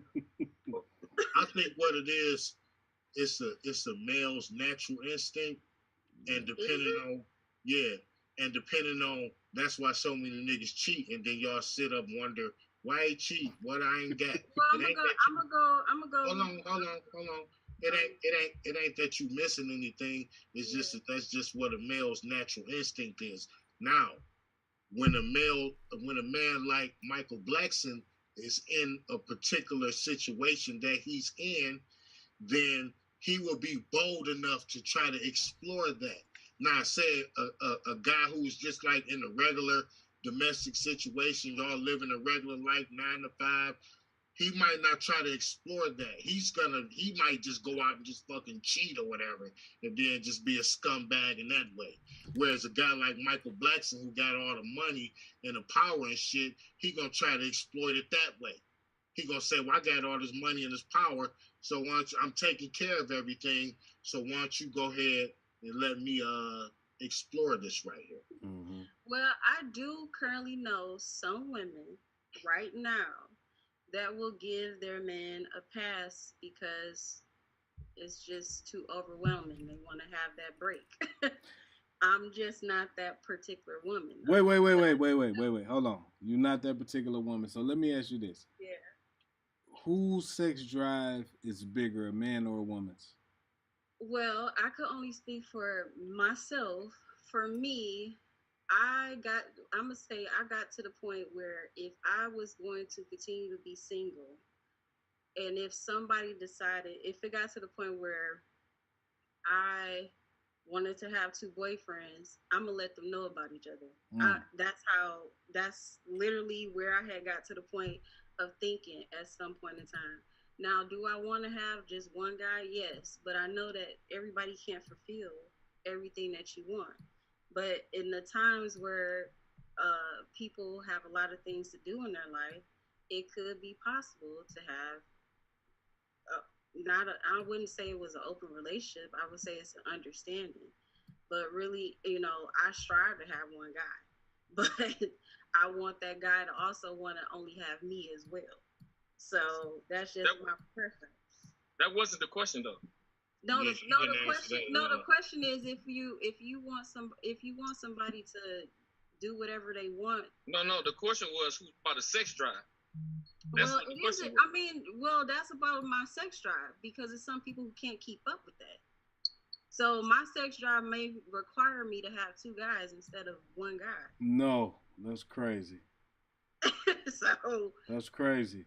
I mean, but you can't have two guys. If I really care about the guy, I'm gonna be honest with him about that. Like, if you're not able to keep up, then I care about you. I want to keep you around, but can I have somebody to fulfill that need? No. go to the. You know, back in the day, the women used to have a doctor that they went to relieve them, so they wouldn't have to think about that. Not to relieve them. That's funny. No, I'm serious. This is real, like, for real. But what I'm saying, like, I get your point, but at the end of the day, it's like this. Women are special, right? We are. Y'all are special. Y'all hold the babies. Y'all had the babies. We can't do that. We couldn't do it, right? Y'all are the emotional creature that we're not. So, in times with the kids, that we need that type of discipline or that type of we need that at times with the kids. We can't be all hard on them all the time. We need the emotional part too. Yeah. So everything plays an important role from the male and the woman aspect. But there's also the realistic women that are not with the kids and stuff like that. They want to have relationships and stuff, but they're realistic. They have high sex drives. They want they want their partner to keep up with them. If the person is trying to ask them for some outer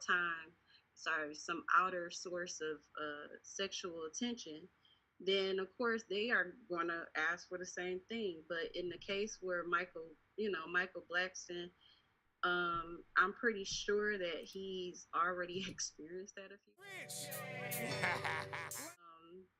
And if, it's to each their own. Whatever your relationship is, you define what your relationship is. That's what I feel.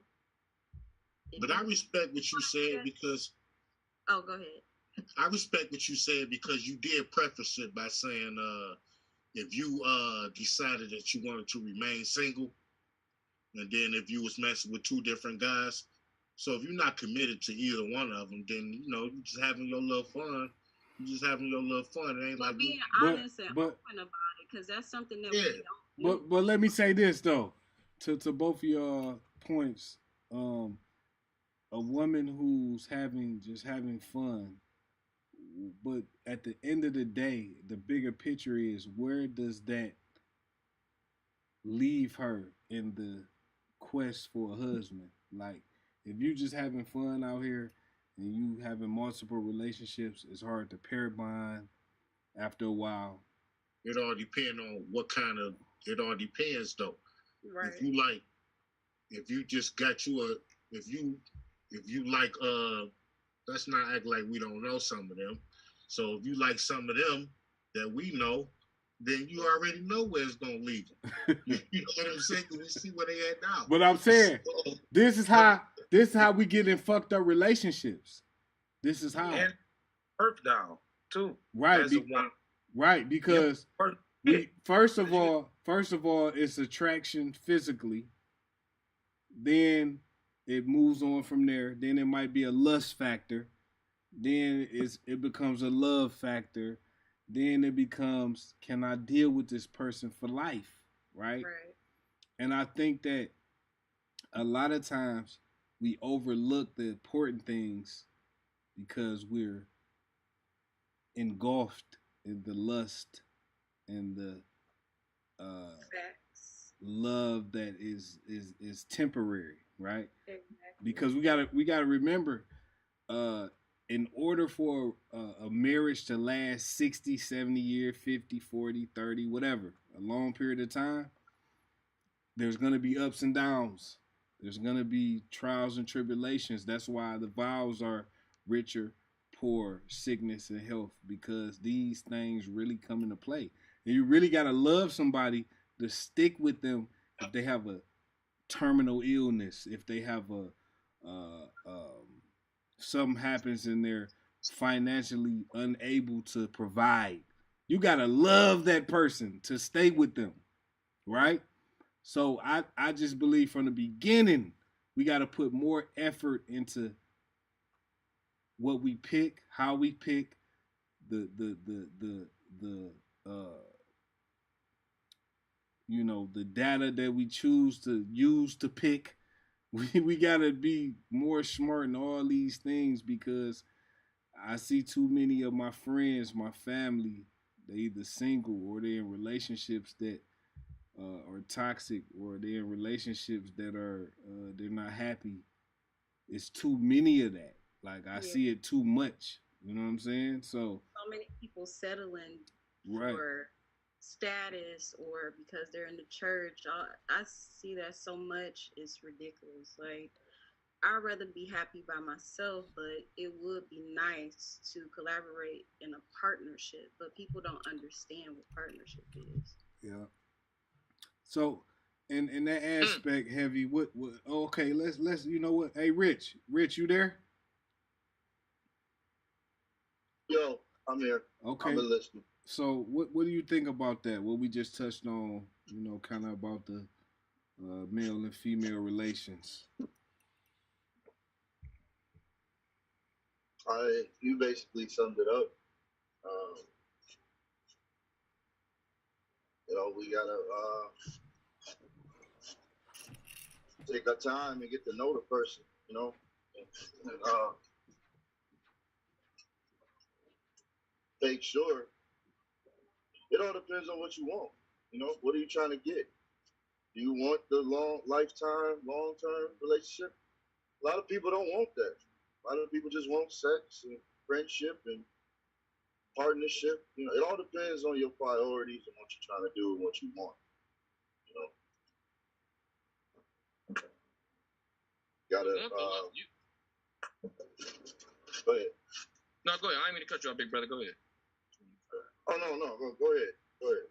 No, I'm about to say you was talking about the long term thing, man. You might think you might want to be with somebody long term, then maybe 2 years later you can't stand them, dog, and you don't want that shit no more. So it be like when you deal with people, it be like, man, like you just don't know the time frame. You just don't know the time frame of how long that shit may last, man. Like I think the longest relationship I've probably been in, man, was off and on, probably maybe. I think I dealt with a person like almost 5 years, man. And then it's like when everything's said and done, man, all a person could tell you is like, you know, especially when shit don't work, you know, people act like the bad outweigh the good. Like, man, you know, it's like it feel like a waste of time, bro. But in the beginning, when you're dealing with somebody, it's like everything look good, like it's gonna be forever. And that's a long time. And then it be like, damn, this shit ain't work. Like, even people that be married for 20, 30 years, and you see them break up and shit, I'd be like, damn, I don't want to go through that. That's kind of crazy, because it's like after all that time go by, it's like, then what do you do from there? Start over, get married again, try to be married to somebody else for another 30 years, or just do your thing. I've been in situations where I've been taken away from women, right? And that's when they be like, people be put to the test, and they be like, and I'm like, so I got a different perspective, and I'll be like, damn. So when you front and center right there, because it's like women need you right there, emotionally, to touch them, to make them feel this way, and it's like when they can't get that, it be like, hey, somebody got to do it, you know. So I be on some stuff like, you know, I try not to get too tied up in the people, man, because you just never know when you know how things gonna go, man. And everybody got their own perspective of what a relationship is and a partnership is.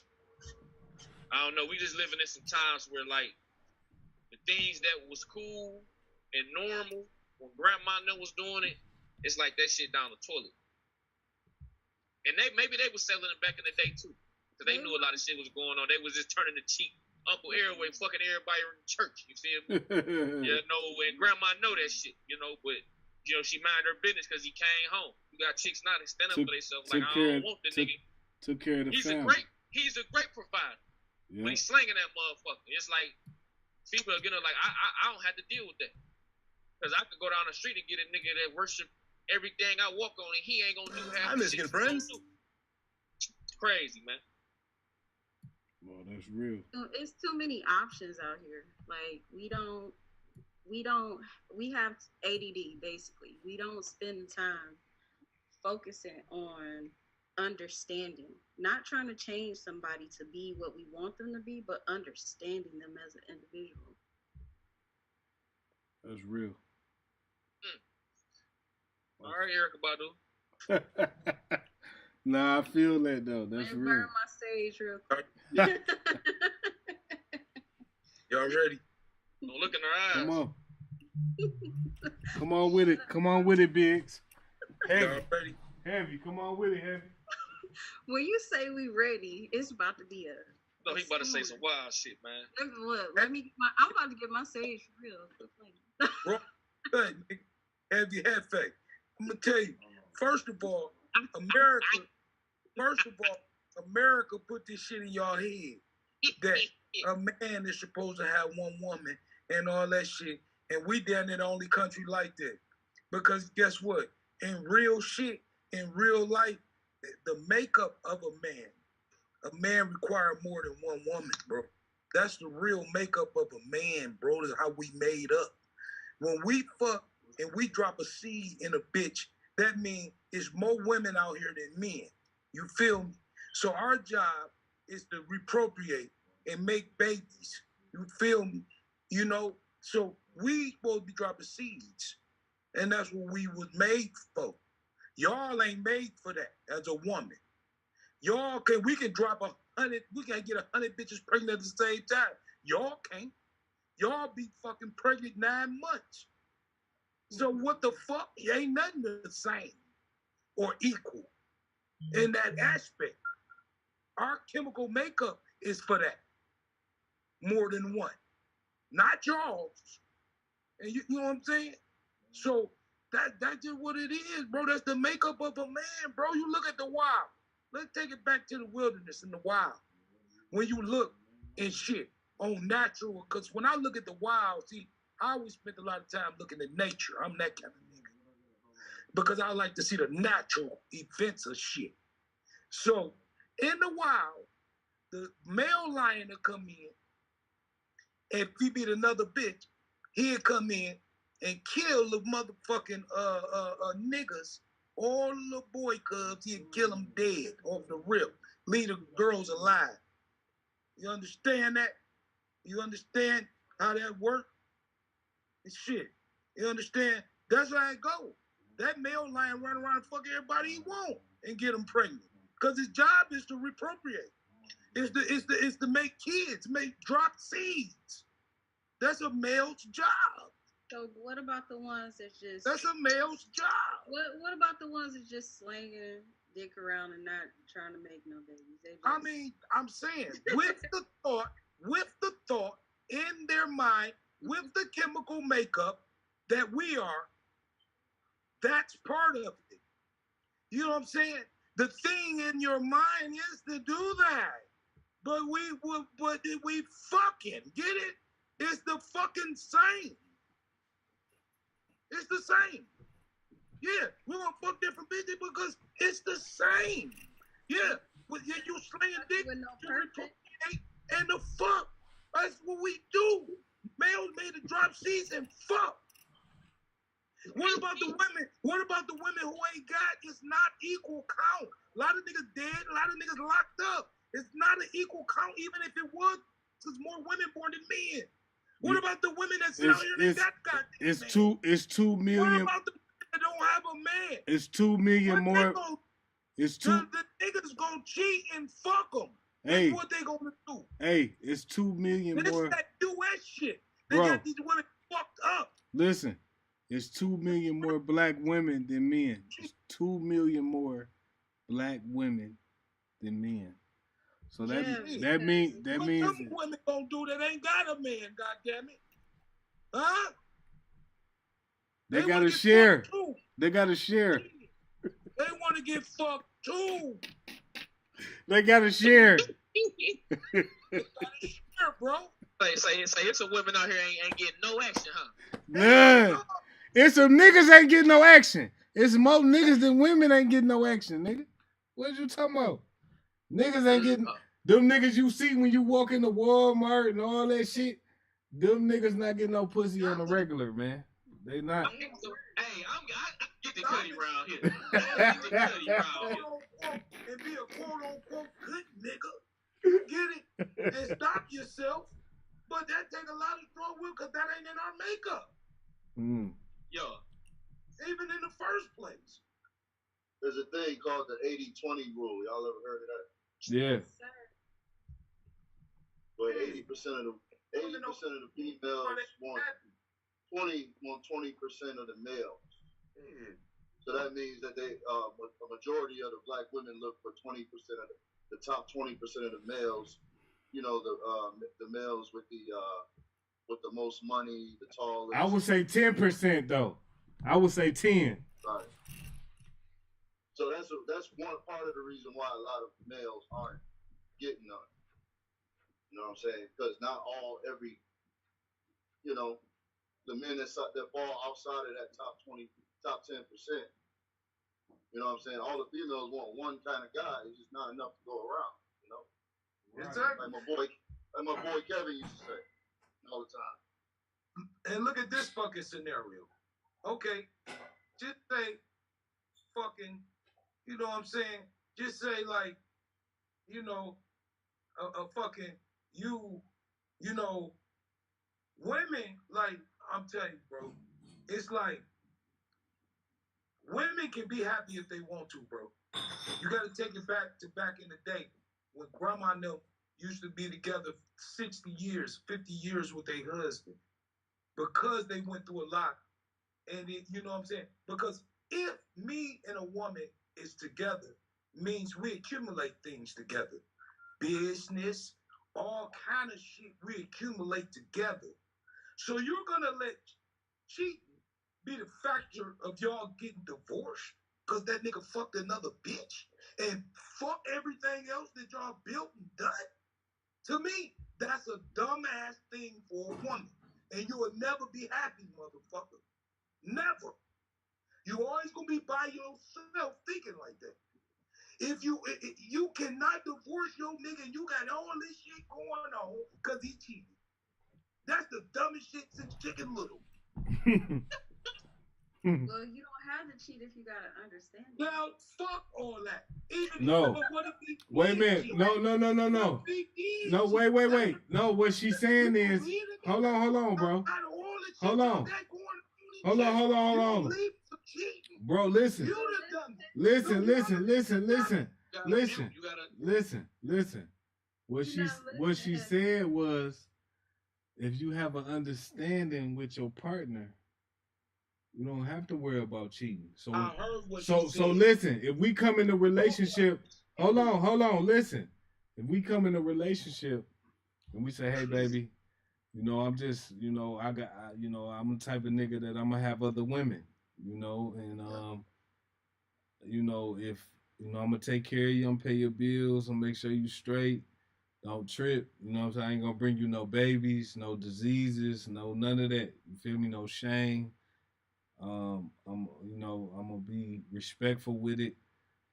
I think that's the best way to go about it when the man is honest though from the beginning, not trying to fuck and play a role for a while. You know what I'm saying? To act like he this is the only girl and all that, cause you know how we do. We'll say anything, we'll do anything. Man. So let's be honest, bro. Now let's be more honest than that. How many times you bitches been cheated on? Say who? How many times these bitches been? Okay. How many times these bitches been in relationships and they've been cheated on?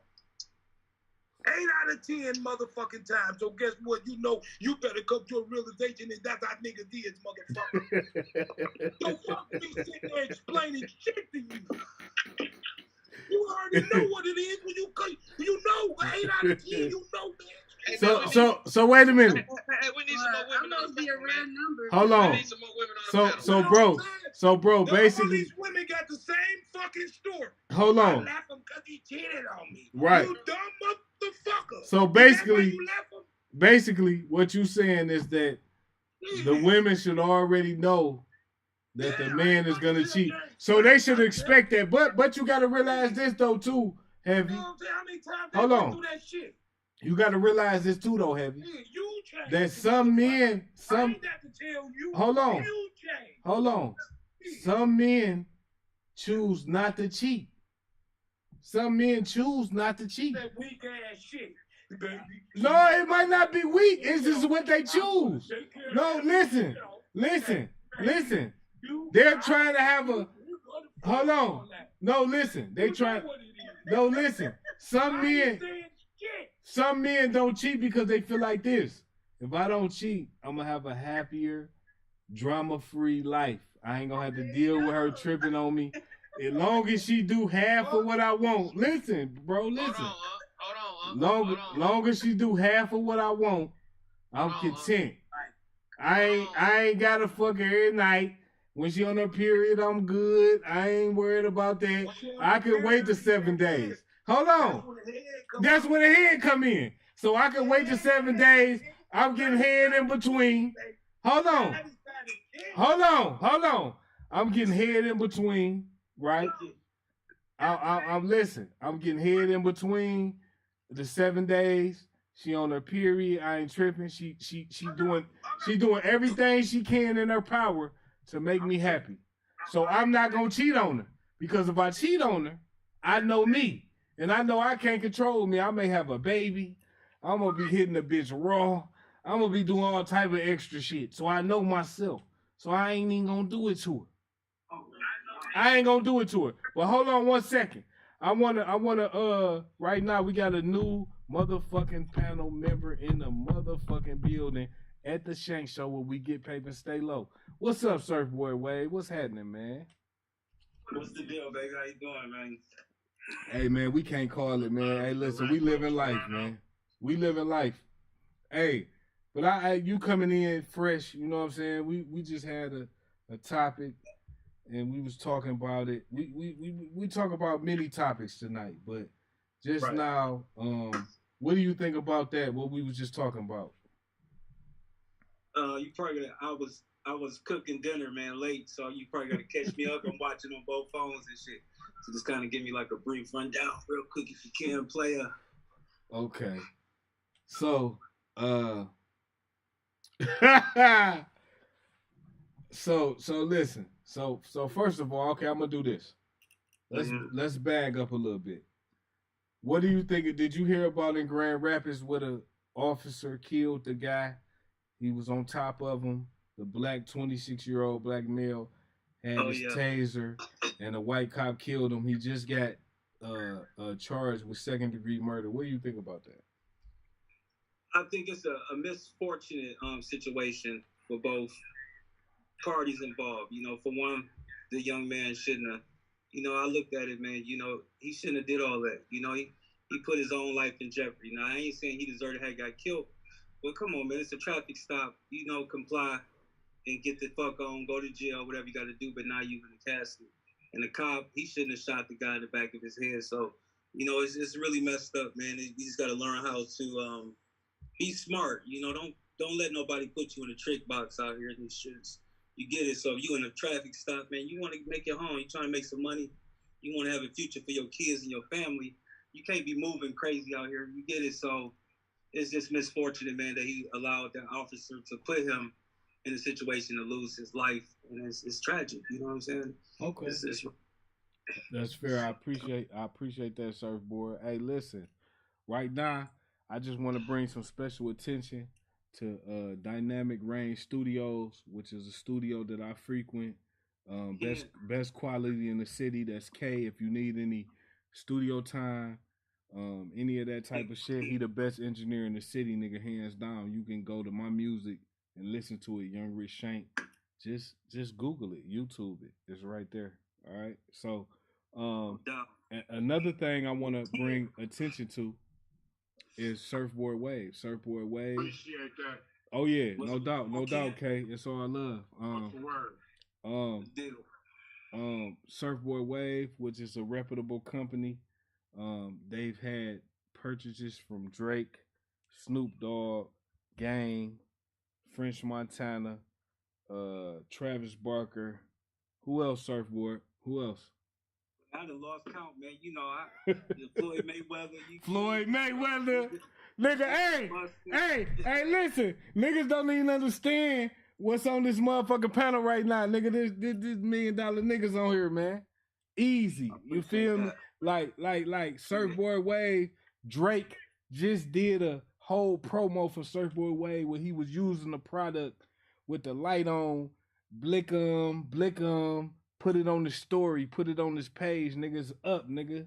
You hear But me? you know what, Shank? I gotta say this though. You know, I'm blessed, and I say that because I came from bred. I was bred in a certain way.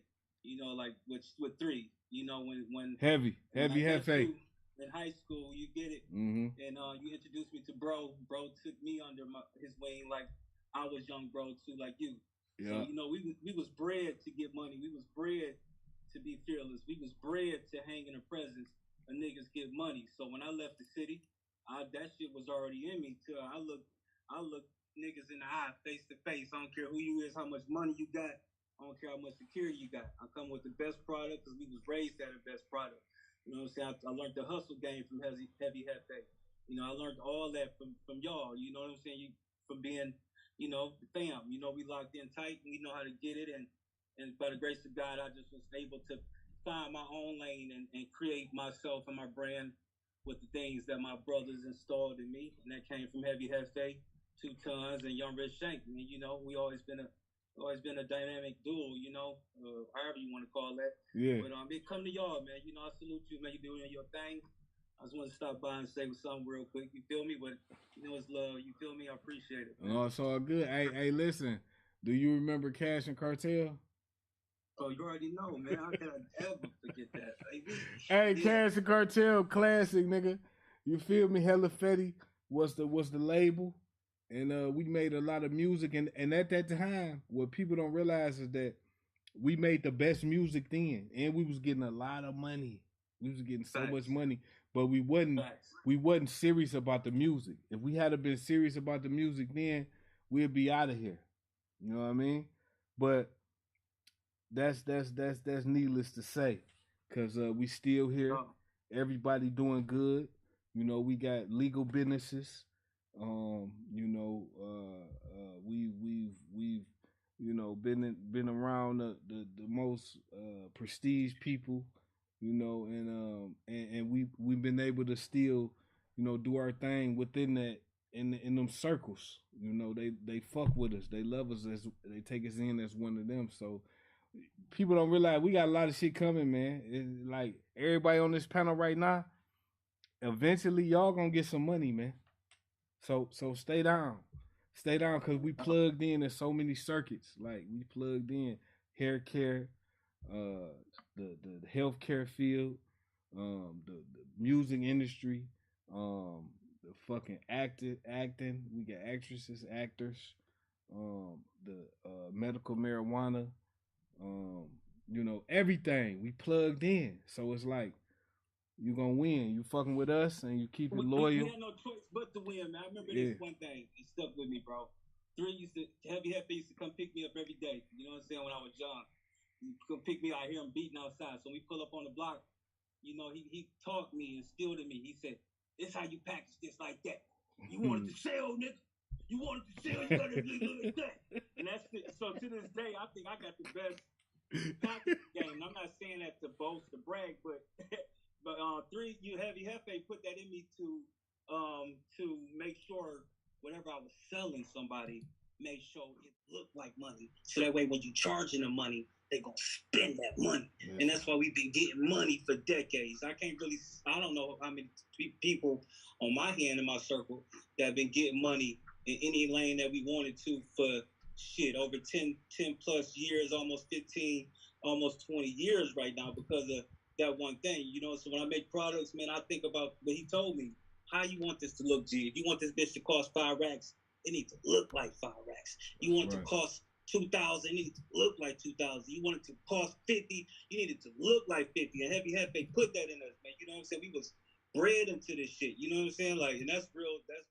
I can never not say that, because that type of shit, I think about that because I was young and it was instilled into me from a young cat. You know what I'm saying? Just dealing with a real street hustler. You get it like my brother. You know what I'm saying? That's my brother. You get it? But ain't nothing we won't do for each other because we've been down since day one and we're going nowhere. So go ahead. Tell them about when I caught you in the bathroom with your concoction in the mirror.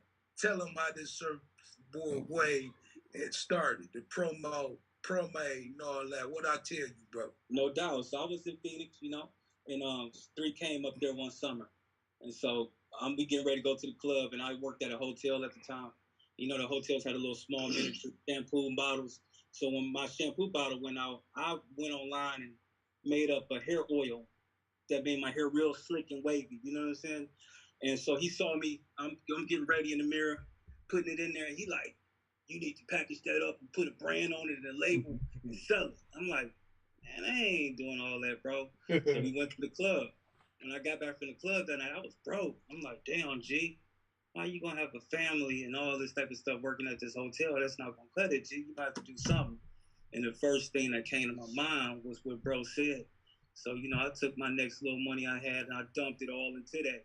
And I told him 3. He said, there you go. And from that day, by the grace of God, you know, God know, from that day, 12 years now later, it is what it is. Just from that one product that I had no plan on even selling. But see, being around a hustler, they ain't gonna let you fall short. You know what I'm saying? We all get money, you know, like gotta get it. And we make sure, you know, Heavy Hefe make sure that we all keep that in our mind. You know, we always come back to the table on what's new, what we got to do. You know, make sure our names stay hot in these streets on these niggas. We ain't letting up, you know, because we too bred. We get it. We in sync. You know what I'm saying? So let me ask you this, G. Surfboard Way. Let me ask you this. When Drake did that for you, it was love. Cause when I looked at that video and I seen that Instagram video, I was like, damn, Drake really showed some love. Like, he a real nigga. You feel me? How did that affect your business? What did you, after he did that, what was the status of your business at that time? Like, did it go up? Did you get more orders? Like, what happened? You ever heard of saying, they say, be careful what you ask for? Right. And I always say, well, what do you mean? You know, niggas say, I want to blow the night. Like, okay, you ready? So that's what kind of happened with me. I was ready, but I wasn't ready. You know, I had my website up. The prices on my website was adjusted to a price that I thought was not worth what I should be selling my stuff for. So when he jumped on there and did that, it was staged. You get it? So when he did that, I had to adjust my prices. It was so many orders coming through, was crashed in the website because I switched like my merchant. The way it was distributing money back with the orders, it was like a whole logistical nightmare. And then on top of that, you know, I appreciate Drake. That's my nigga. You know, I appreciate everything he did. He did everything to 100. What happened was when they took the video, whoever like DJ Academics, World Star, they just made the narrative to how they wanted to have, and they changed the name of the brush. Hold on, cause I just want to say DJ Academics reposted it, but he didn't give the official credit that was due. Absolutely, and you know he changed the name of the brush to what you know, bro said, just kind of like a stunt term, but it wasn't the name. And then my name wasn't in it. You get it to where I was getting a lot of feedback, like it was hard for me to find that brush because people type in Rolls Royce brush. So I had to go back. Mind you, I'm a one-man team by the grace of God. So hold on. Before you finish, G, I just want to add that when Drake posted the brush, he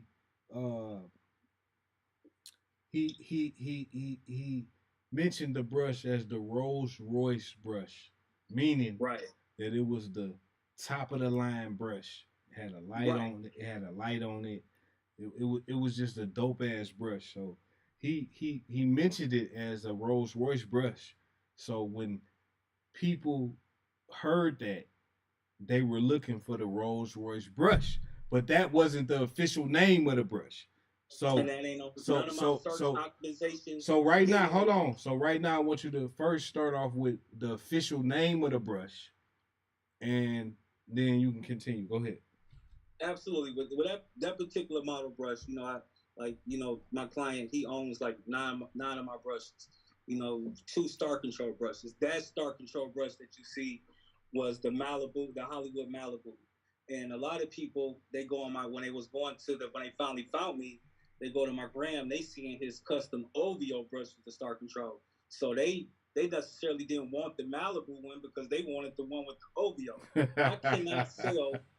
I cannot sell or duplicate anything OVO brand because I'm not OVO. I don't have the authorization to sell OVO product. Right. Put it like that. Right. And I wouldn't mess up my business with my client over doing no fraudulent stuff. So that was like another thing. You know, it was aggravating. I literally had to change my numbers because I was getting so many emails and calls and texts. Hey, I want 10 OVO brushes. Can I get 20 OVO brushes? I can't make that. You get it. So, you know, it was like it was a blessing and a curse, but it was a great learning experience. That's what I took from that. Now it's been a roller coaster. It's been up and down, but it's been a good experience because you've been out in LA and you've brushed shoulders with some of the most prominent people. You sold brushes to some of the most prominent people. And I see the trajectory of your business. I know that it's gonna be big.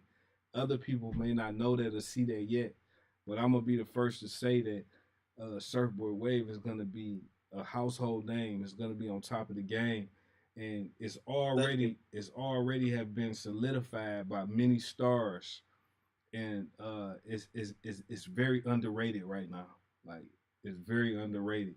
People don't even realize what the force of this is doing. So I wanna ask you one more thing about Game, because I feel like it was a point to where you met Game, you gave him a brush. You gave Game a brush and you told him, hey, he said whatever he said, I don't know, you can clarify me. But I think it was something like the effect of at the time he didn't have the money, but you gave him the brush. Later on you met him again and he paid you for the brush. So just tell me how that happened. So I was, me and my lady was out eating in LA at the time, the chick I was with. And I had got a tip. I keep my name plugged with all my connects to let me know who where. So ain't nobody in the city Surfboard Wave don't know where they at. I'm pulling up. So I pull up to where he at, undisclosed location, waited. And when I seen him, I presented the brush to him. And he's like, oh, I got you, Surf. I'm in a rush. He was, they be moving quick. You get it. So I'm like, I ain't tripping. When you get, I had already done business with him before that. You get it. So I knew he wasn't going to do no fluke. So he just said, hey, I'm a cash app you. I'm like, all right, bet. He's like, what's your cash app? He probably was busy. He never sent the cash app. So one day I was headed to Malibu and I rolled past a location and I happened to see that he was there. And when I confirmed he was there, when he came out, he looked at me and was like, man, you know what? You remind me, just promise to God, Game, if you see this, I ain't lying, Surfboard Wave don't cap about nothing. We seen the video, nigga. It's video. It's video of this shit. Nigga, we ain't just talking, nigga. But what he said, though, ain't on video, Shank, and it's kind of made me feel good. Go back to But I'm saying the video of him buying the brush and him saying the second time you met up with him, he explained the situation. All that shit is on video and for everybody to see. And it's facts. Yeah, but I was kind of frustrated, at the time, and Cali high, man. I'm a one man show. That's what I do. That's where my money come from. So at the time, I needed that money. You get it. So when I knew he was there, I wasn't gonna approach him on no rah-rah, no tough shit, nothing like that, because I'm a businessman, one, and two, he cool. But I wanted to make sure I had seen him so I can get my money. And when I saw him, he threw his hands up and was like, man, you know what? You remind me of me when I was pushing my mixtapes, bro. You gonna make it, nigga. And when you make it, make sure you don't forget about me. And he reached his pocket, he cashed me out, and then we did the video. So, salute the gang, you know what I'm saying? Hey, I want to go back because that's a very intriguing, interesting story, right? But I want to go back and I want to talk about when you went to the Game's house. Before all of this happened, you actually went to his home where he lived. You were so ambitious and so motivated that you wouldn't take no for an answer and you wanted to get your product out here. And I respect that 100%, my baby. I appreciate that. Tell me, and we gotta get it. It ain't no excuses on what you gotta do, and it ain't no waiting. But what I want to know is, what I really want to know is, G, is that I want to know your mindset going into that, saying that, because we could think about this like this, right? Mm-hmm. Damn, it's a superstar, he millionaire nigga, and I know where he live, and I go to his house. I don't know how that's gonna end. He could be upset that I'm there, but being that maybe we had prior engagements, that he would, be reasonable, because I'm a businessman and I'm trying to sell my product. What was your mindset going into that situation? And how did you pull that off? Because we was in conversation the whole time, and you was telling me about what you were doing, and I had mixed feelings about it. But I would never discourage you from doing anything that would be productive. And so I knew that you were coming from a good place with it. You a hustler. You know what I'm saying? And you were just trying to sell your product. So what was your mindset going into that situation? And how did you pull that off to be front and center and let him know that you were here and you were here to stay? And he didn't take that as any disrespect. No, he did, man. First and foremost, I got to give my glory and credit to Christ, to God. Anytime I do something, I pray. And the Spirit lead me. The Spirit led me all the way up into that point. But prior to that, pulling up at his house, I had the custom brush ready for him that I told him I was going to make. He said, bet. At the places that I knew he would be at, I haven't seen him for 3 weeks. So, Christ put it in my head, well, why don't you just go to his house and do a delivery? You a legit company, right? I said, yeah. He said, you didn't been to other people's houses, right? Yeah. You ain't no clown-ass fan type nigga, stalker, robber nigga. You a businessman, right? I said, yeah. He said, well, go to his house. So I put I did my due diligence and my intelligence and all that together. And I pulled up at the house. And as I'm pulling up, it's like you said, I called you. I like to give people insight. You get it? Just to kind of, I already had my mindset, but I always like to hear. And what did I say, G? What did I tell you? Don't give me the line, Sam. I kind of forgot, man. You probably may have to tell me about that. I said, walk in faith. I said, exactly. Do what you feel. You feel me? If it's on your spirit to do that, then do that. Because at the end of the day, we all make decisions. We all chances make champions. That's my motto. So if I'm gonna take a chance, it gotta make me a champion. You know what I'm saying? And if I lose, it's a learning experience, not an L. It's a dub. Because it's a learning experience. And I've gained some knowledge. I've gained more insight in what I'm doing. So yeah, continue what you were saying, G. Hold on 1 second. Don't forget that the chat is open. So if anybody got anything to say, any comments, anything like that, go on and do the chat and we'll answer y'all questions or whatever y'all got to say. We will respond. And don't forget to subscribe, like, share, and everything else. Thanks. Go ahead. Yeah, absolutely, man. you know, with that being said, when you live by Christ, you know, like in my situation, I don't fear no man. Anything he put on my head, I know is of good. I know I'm coming from um, a pure heart of what I'm doing. So I didn't let any negativity come into my head to stop me from my goal. If it's something in life that you want to do, you have to go outside the box. And I've watched so many people before, people who made it and what they had to do to get the opportunities to do this and do that. They had to do some crazy things. And so I always kept it in my head, like, gee, it may not be no boom, there you go, this opportunity, and let's make it happen. You may have to, like, you know, in my case, do something that's just totally out of the box, and maybe people may look at it as crazy. You know, I have people tell me they gonna think you stalking them and all. No. Stalking is if you want pictures. I don't pull up on no pictures. I want the money. You get it? I'm pulling a professional. I got the best product. I already addressed you about it before. So I put that all in my head, prayed about it, called bro, you know, and you know, my right hand you always go back to the round table on who it is, whether I'm talking to Hefe, Tons, you get it, Shank, you hear his comments, hear what he had to say, and executed the move, and it played it out smooth. You get it?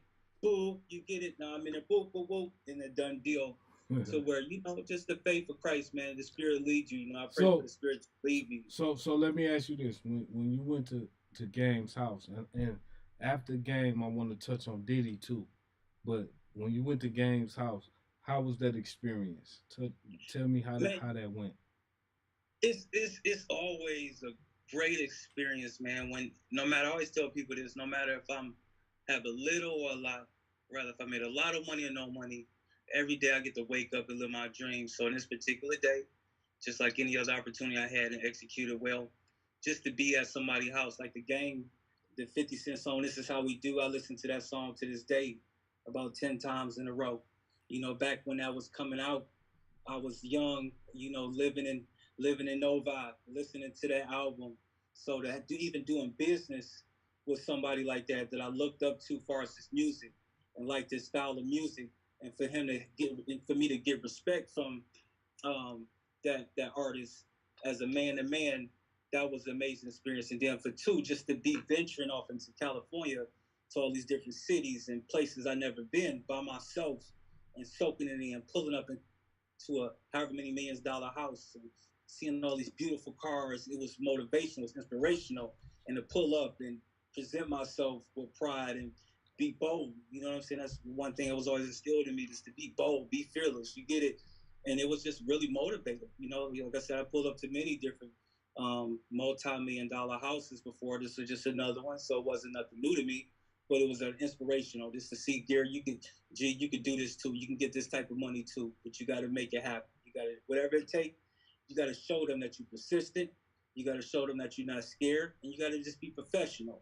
Don't be no clown. Don't be no suck out here. Don't be timid. You know, do what you got to do, and they're gonna respect it. They respect that. You get it? Right. So when you went up to the house, what happened? Well, I ain't gonna tell you exactly what I did because I don't disclose all that. But you know, I just basically presented my business. You know, because that's what it was doing. You know, I wasn't there to take no pictures and nothing like that. He already knew I had a brush for him, but he didn't know I was coming to his crib. But the way, you know, I finesse the situation to be legit, it worked out to where they buzzed me, and you get it? They okay, once they thought about it, okay, that makes sense. You know, maybe he's like, well, shit, okay, he coming here, you know what I'm saying, to the house, here I am. And so I have the video on my Instagram, but I took it off just out of respect. You know, nigga cars on there and shit like that. I'm like, you know what, G, you ain't gotta be trying to show people everything just so they get, because I had got that in my head too, trying to convince people on everything I was doing, because my life been such a movie in the last 12 years. People wouldn't believe if they didn't see something. You get it? So I just took a little video, but I took it down out of respect because it had his personal vehicles. Yeah, niggas don't need to know what he riding in. You get it? Right. But it was a beautiful experience, man. The whole thing, I was treated with respect, handled my business, long story short, and I left just like that. And left my mark in history in that moment with the Game, and to this day, you know, that's my brother. Salute the Game. Thank you for your business, man. You know what I'm saying? And shout out the Game. Shout out the Game, man. And then I want to transition into Puff Daddy. You actually was able to experience you know, pulling up to his estate, dealing with people that's close to him, and tell me how that went.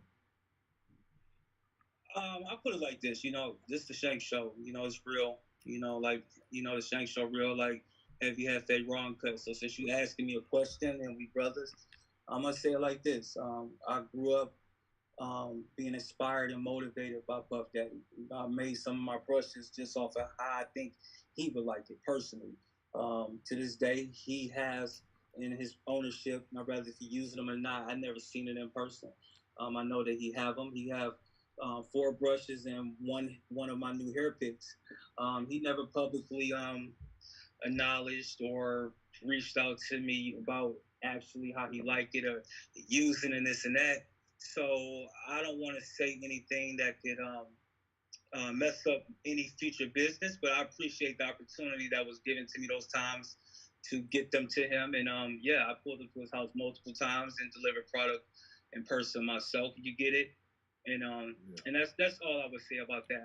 I would love to have him aboard and do whatever he could do to, and even if he just like it and use it, he ain't gotta. Even if he's using it now, it would be a little pressure off my mind to know that okay, he using it, he like it more so right now. I don't know, you know what I'm saying? I know that the stylist, Derrick Rose, shout out Derrick Rose, told me that he got the units. Now, as far as everything else, I can't make use it. He big money. I don't know his head at, and just the opportunity. I appreciate it, and I look forward to one day possibly doing business with him. No, it's coming, G. Surfboard, stay down. It's coming. You didn't. Snoop Dogg bought a brush from you.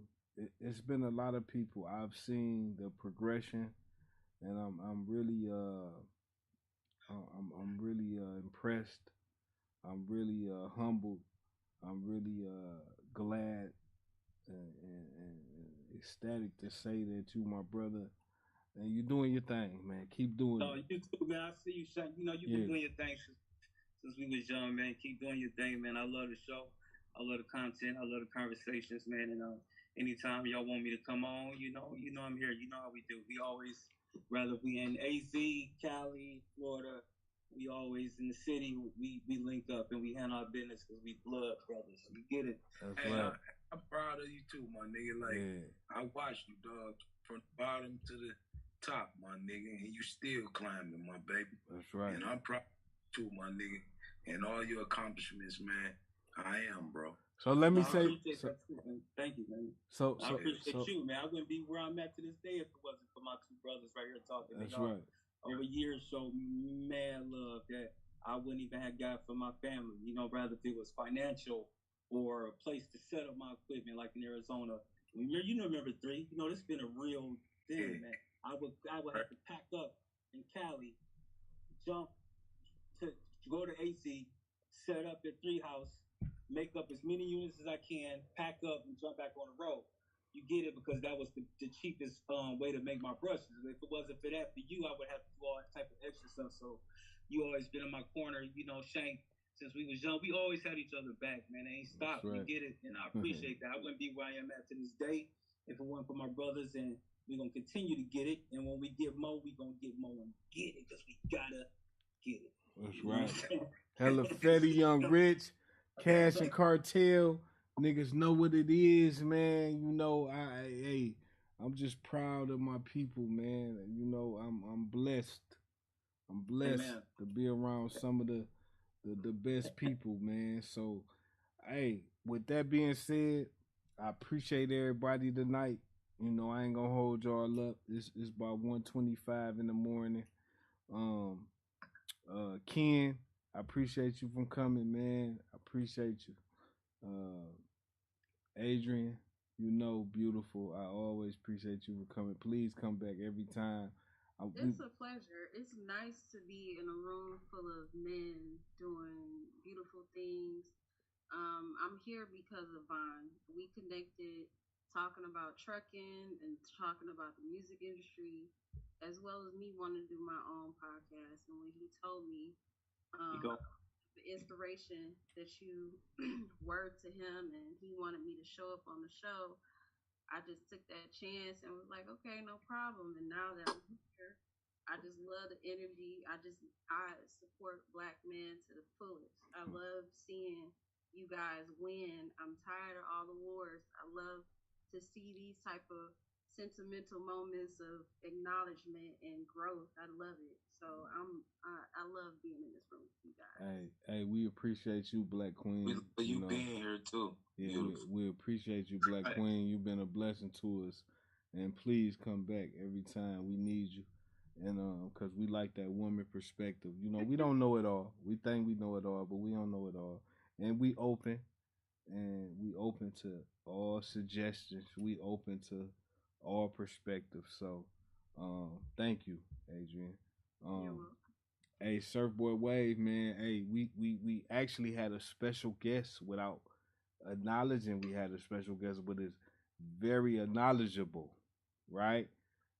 Hey, Surfboard motherfucking Wave is in the fucking building. You feel me? Man, you so crazy, man. Hey. You know, like I said, I'm humble, man. I appreciate it. That's how I thank God, man, that you say that. You know, right now it's still everything. You know how it go, man. It's always a grind. It's work in progress. You know, and even when you get on, it's still more work. You get it? Yeah. And you know what I'm saying? So thank you for that, man. We gonna keep going, man. You know, let's get it, man. Hey man, we appreciate having you, man. It's all love. You know, whatever you need, you got it. You know what it is. We appreciate Surfboard Wave for being on board. Appreciate everybody, man. Yeah.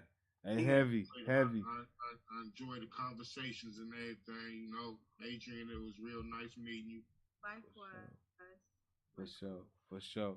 So Heavy, take us out, man. You know, we got Surfboard Wave special guest tonight. We got Adrian in the building. We got K in the building. Heavy Hefe, the motherfucking host. You know how we do it on the Shank Show. Heavy, take us out this motherfucker, man. What's happening, man? I need everybody to like, subscribe, and I need everybody to chat sometime. Now, come on now. Yeah. When we have a conversation on the show, I need y'all to chat. You know, I need y'all to ask questions. I know that when we having conversation, everybody may not agree with me, Heavy Hefe, Adrian, the Shank, Son, or Surfboard Wave, or whoever on the show. So I need y'all comments. If y'all don't agree, let us know, because we're gonna talk about it on the show. Not only are you gonna chat, we're gonna talk about it, mention your name, give you a shout out.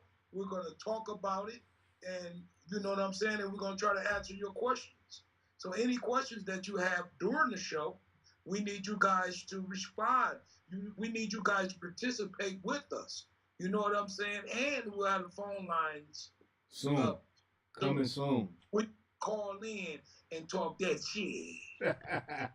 So there you go. The Shank Show, you know what I'm saying? It's a great show. And with brilliant minds on here, and we, you know what I'm saying, thank you for coming on the Shank Show, and we appreciate everybody. We really do. Hey. So make sure you subscribe, like, share, and comment. Subscribe, like, share, comment to the motherfucking show. And I want to give a special shout out to Heavy Hefe, Raw and Uncut show. So that's where you gonna get it, raw and uncut, nigga. Yeah. You already know how I'm gonna bring it. Yeah, you know Heavy. Bitch, you darn that shit. Boring ass motherfucker. It's going down. That ass niggas be acting like stale what is fuck out of sight of motherfucker. You already know, baby. Hey, hold balls with me. I don't give a fuck who you is. I'm telling you, when you come on the motherfucking Raw and Uncut, I'm cutting in your bitch ass. I don't give a who you is. Hey, what you so listen, go over to the Heavy Hefe Raw and Uncut show. Like, subscribe, comment, share, right? Because that's the other company. That's the what they call it, like cousin and sister, brother company. That's what that is. You feel me? Yes, sir. So go over there and do that. And the Shank Show, you know, we live. Every time we go live, we live on Instagram, YouTube, Twitch, and Facebook. So go comment, like, subscribe. Make sure y'all subscribe to the Shank Show YouTube page. And we're going to bring y'all new content. We're going to bring y'all a lot of new topics, whatever. And y'all can send in topics. You can send in if you want to talk about something, you feel something dear to your heart. Send it in, and we're going to fucking talk about it. You hear me? So, we live on the motherfucking Shank Show where we get paper and stay low. And we'll see you next time, my baby. I appreciate everybody for coming in. Salute. I love y'all. One love. And we out this motherfucker. You hear me? We out this motherfucker, man. Yeah. Yeah, work, nigga. Young Rich, yeah. Lion blood, nigga, yeah. Huh? Yeah, work, nigga. Young Rich, yeah. Lion blood, nigga, yeah. Huh? 75, nigga. No liquor, no drugs in me. No. Still a cock it back to your cap and drop 50. Right now, bitch with me on tip, give you a $1.50. Can't fuck with me, nothing but these bands and these bucks with me. Money. Ain't nothing but this strap and this cut with me. The pick that broke the chain, fuck that boy, I'm up a $1.50. If you ain't eating, you in the way, you can't sit with me. Clip empty, smoking out the barrel, man, this bitch filthy. I'm cut from a cloth that they don't make no more. Don't tell me you a robber, never took no dope. Tell him if you want it, come and get it, you a cook his hoe. You want the smoke, I'm exactly what you looking for. Book the blow, I shoot it straight to your dough. Kick the dough, how you pussy niggas kiss the flow. You can pay me, I'll show you how to whip some dope. 50 Ferg bills on the way, bitch, I'll sell a boat. Surgical with the tool, I'm a fool, but with the scale of goat, nigga.